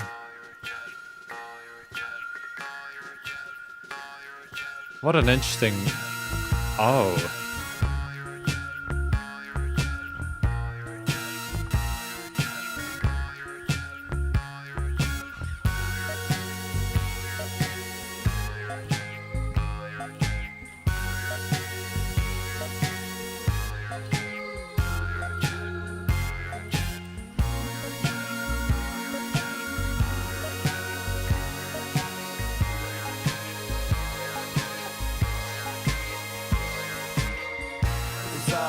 Oh, interesting.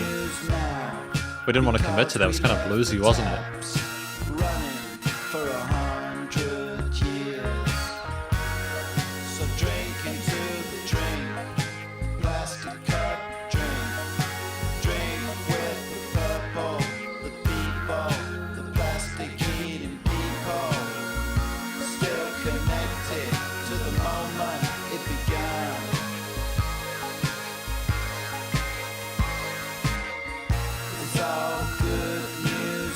That flat second is, that flat fifth, should I say, is so cool.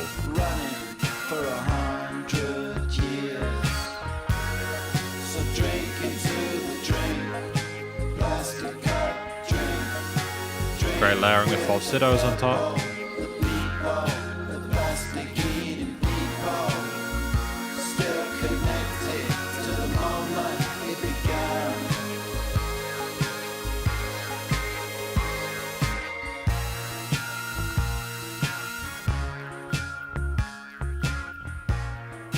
Are we just kind of accepting the state of the plastic beach at this point?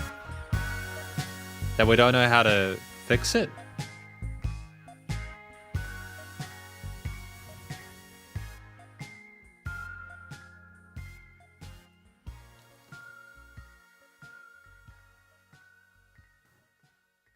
I love the star little kind of hits there. I'm not sure how they're doing the little drip drops. They're just beautiful little melodies on the end.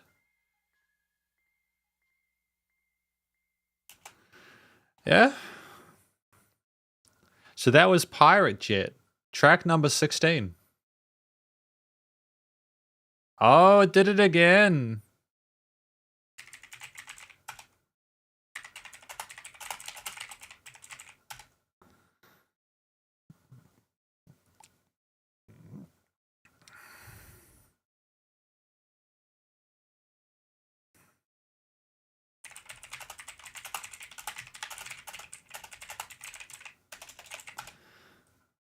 So that's interesting.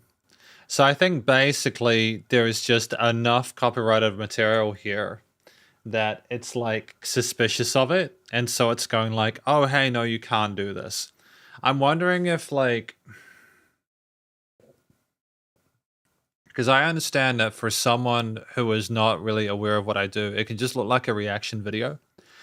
And for like a lot of reaction content, it's just people just listening to it and just kind of saying stuff they like about it without necessarily trying to add constructive critique or like relevant review or analysis. Not all the time. There's a lot of really talented people on YouTube who do amazing analysis of stuff.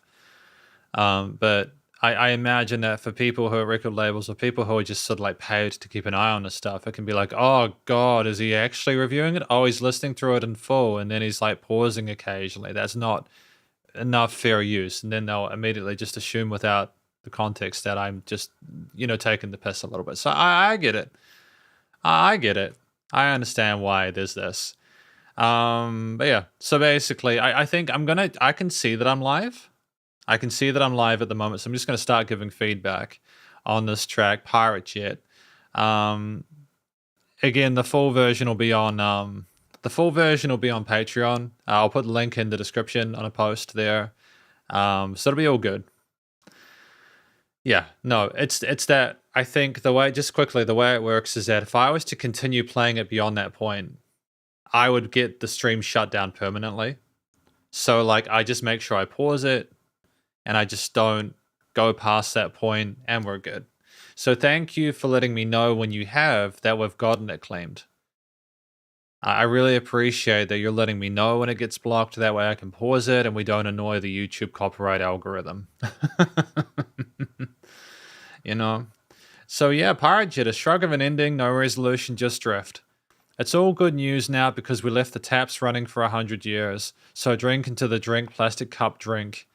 It's still connected to the moment it began.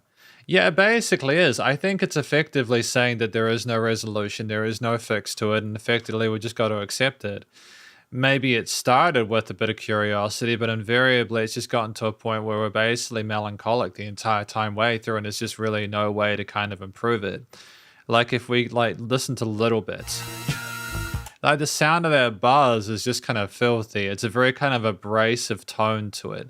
There is a bluesy kind of twang to some of the way those notes kind of resolve to it, inferring that we are not happy about the situation despite having to accept it. And you have the kind of twisted kind of wires being pulled and the kind of twang to it, and things just kind of sound a bit kind of messy and unjust and just kind of chaotic. And I think that's, again, another sort of like example of the situation. The build into it almost infers like we're coming closer with our raft as we party into the end of the universe.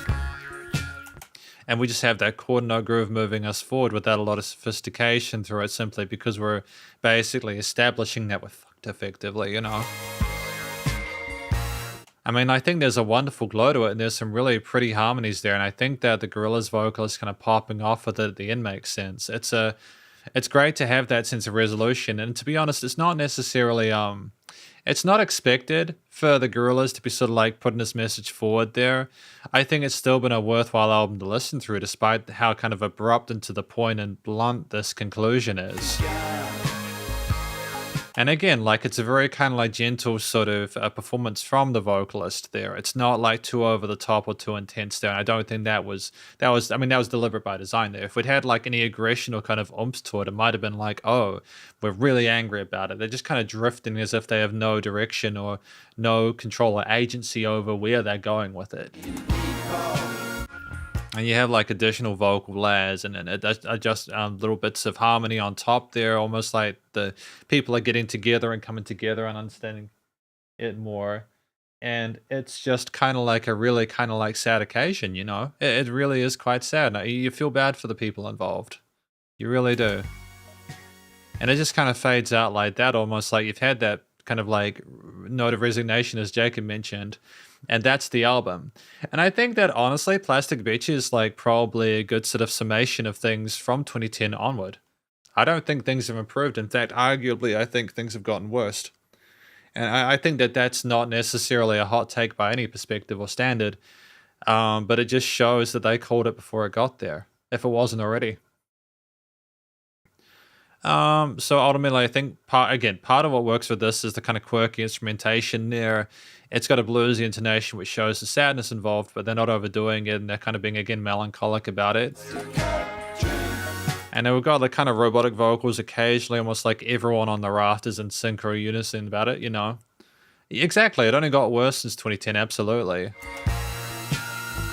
And you got like a theremin, like a ghostly kind of sound, almost like it's the ghosts of hope slowly kind of like dying and fading away.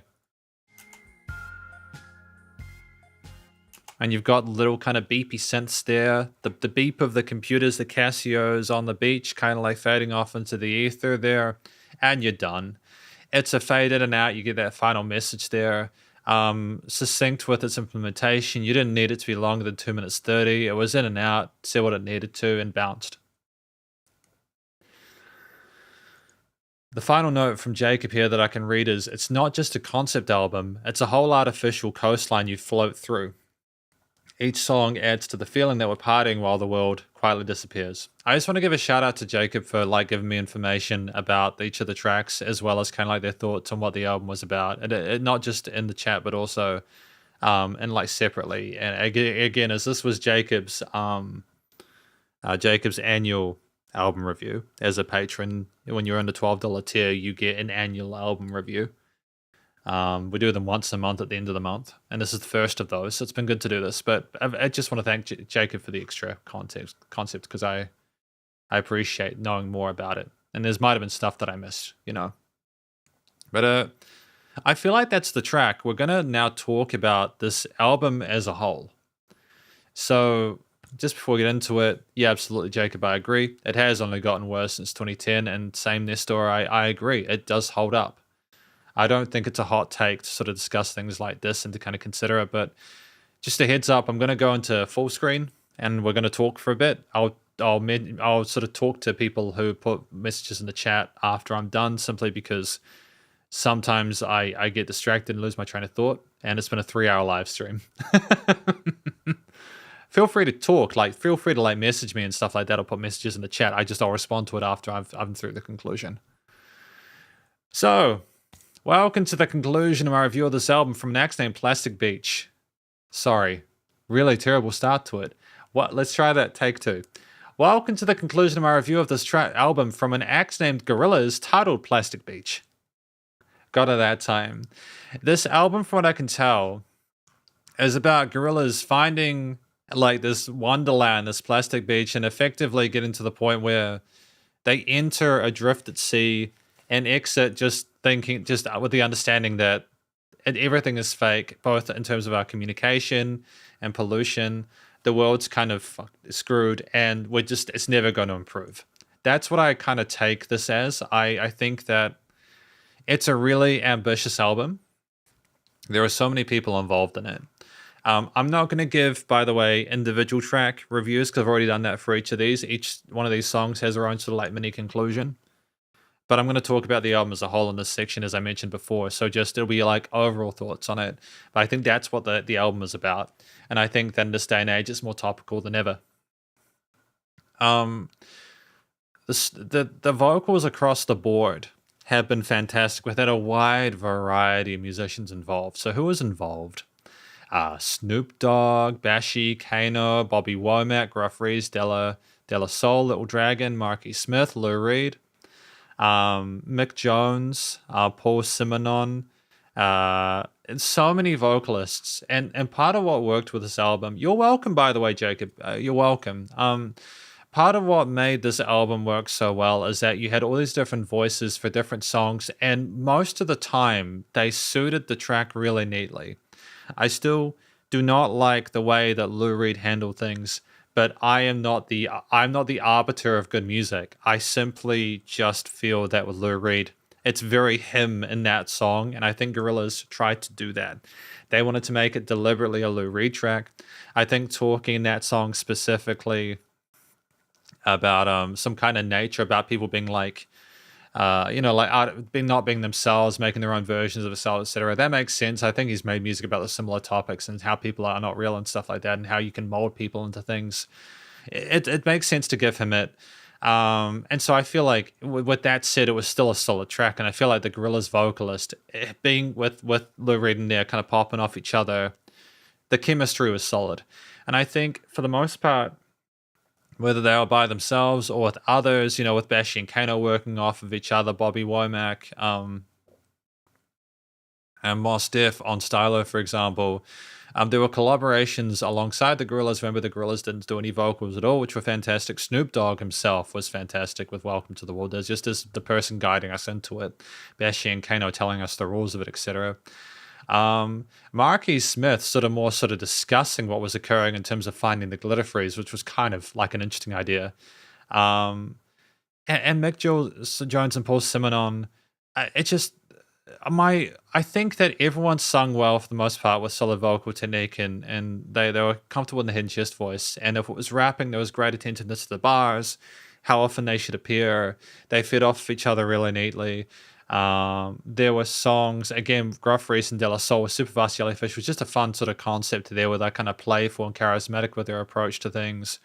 I think Bobby Womack was phenomenal with the Sinfonia Orchestra, the Sinfonia group there, when he was just so illustrious with his tone of voice. It was so gentle and delicate, and it was so soulful, and it was just such a phenomenal expression of his range there as a vocalist, especially for those who are not as familiar with his stuff.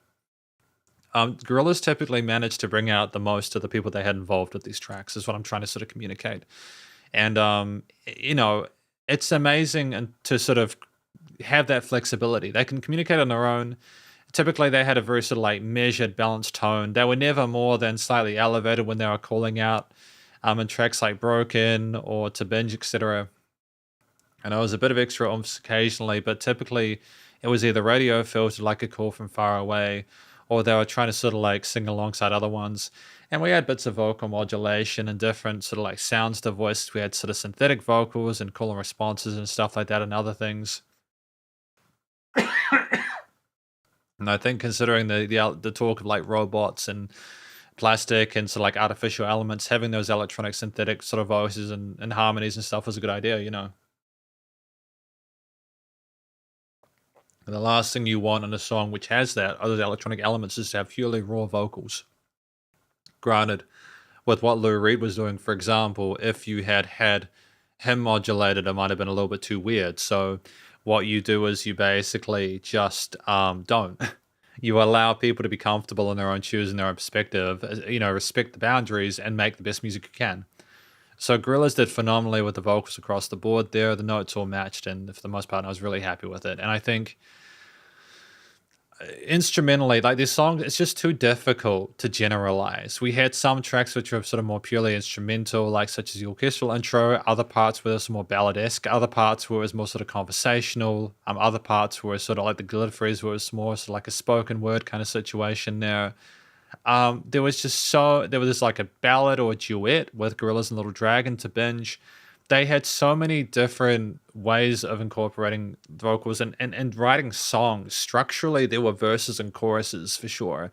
Some tracks, such as Empire Ants, you had the sweetness of like the A section, and then the B section was the Gorillaz vocalist. Little Dragon kind of directing the fantasy, I suppose. But for the Gorillaz vocalist to kind of launch into another vocalist there to have completely different sides of the coin within the space of the track was just foundational. It was fantastic. You know, it was really, really eloquent for sure.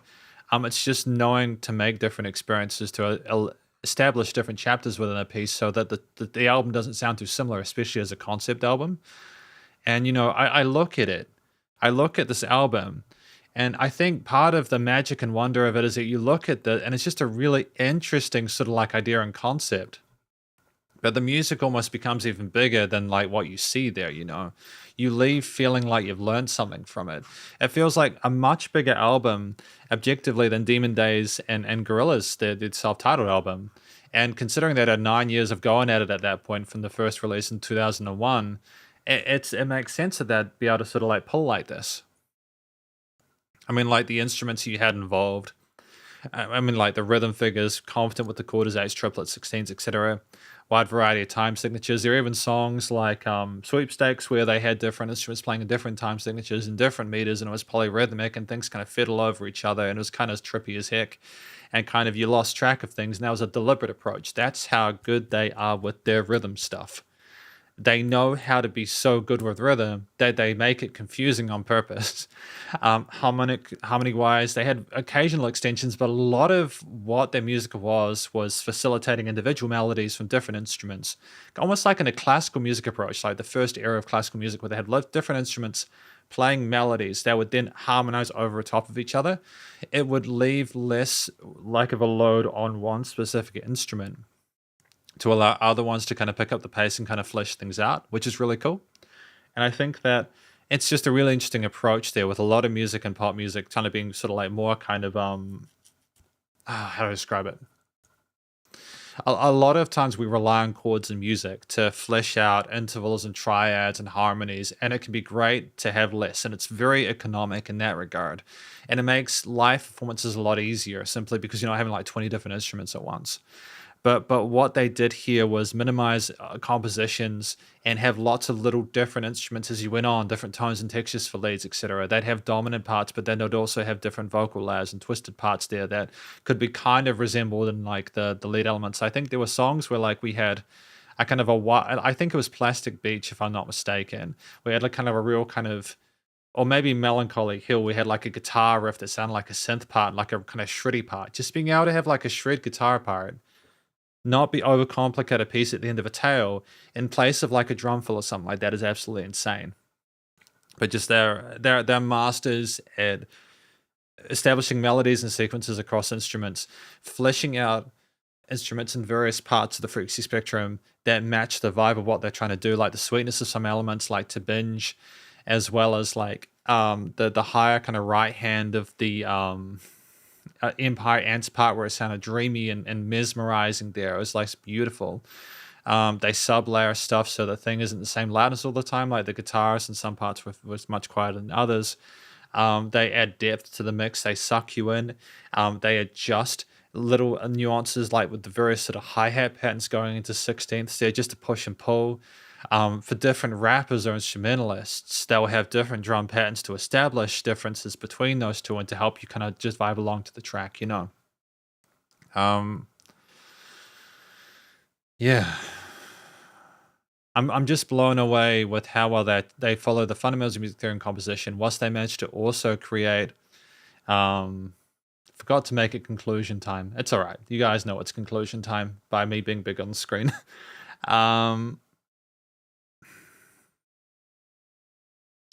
It's just wonderful how they made individual chapters. They had individual themes and stuff. They split them up in a wide variety of different ways. They made the most out of the featured artists and musicians that were involved with it.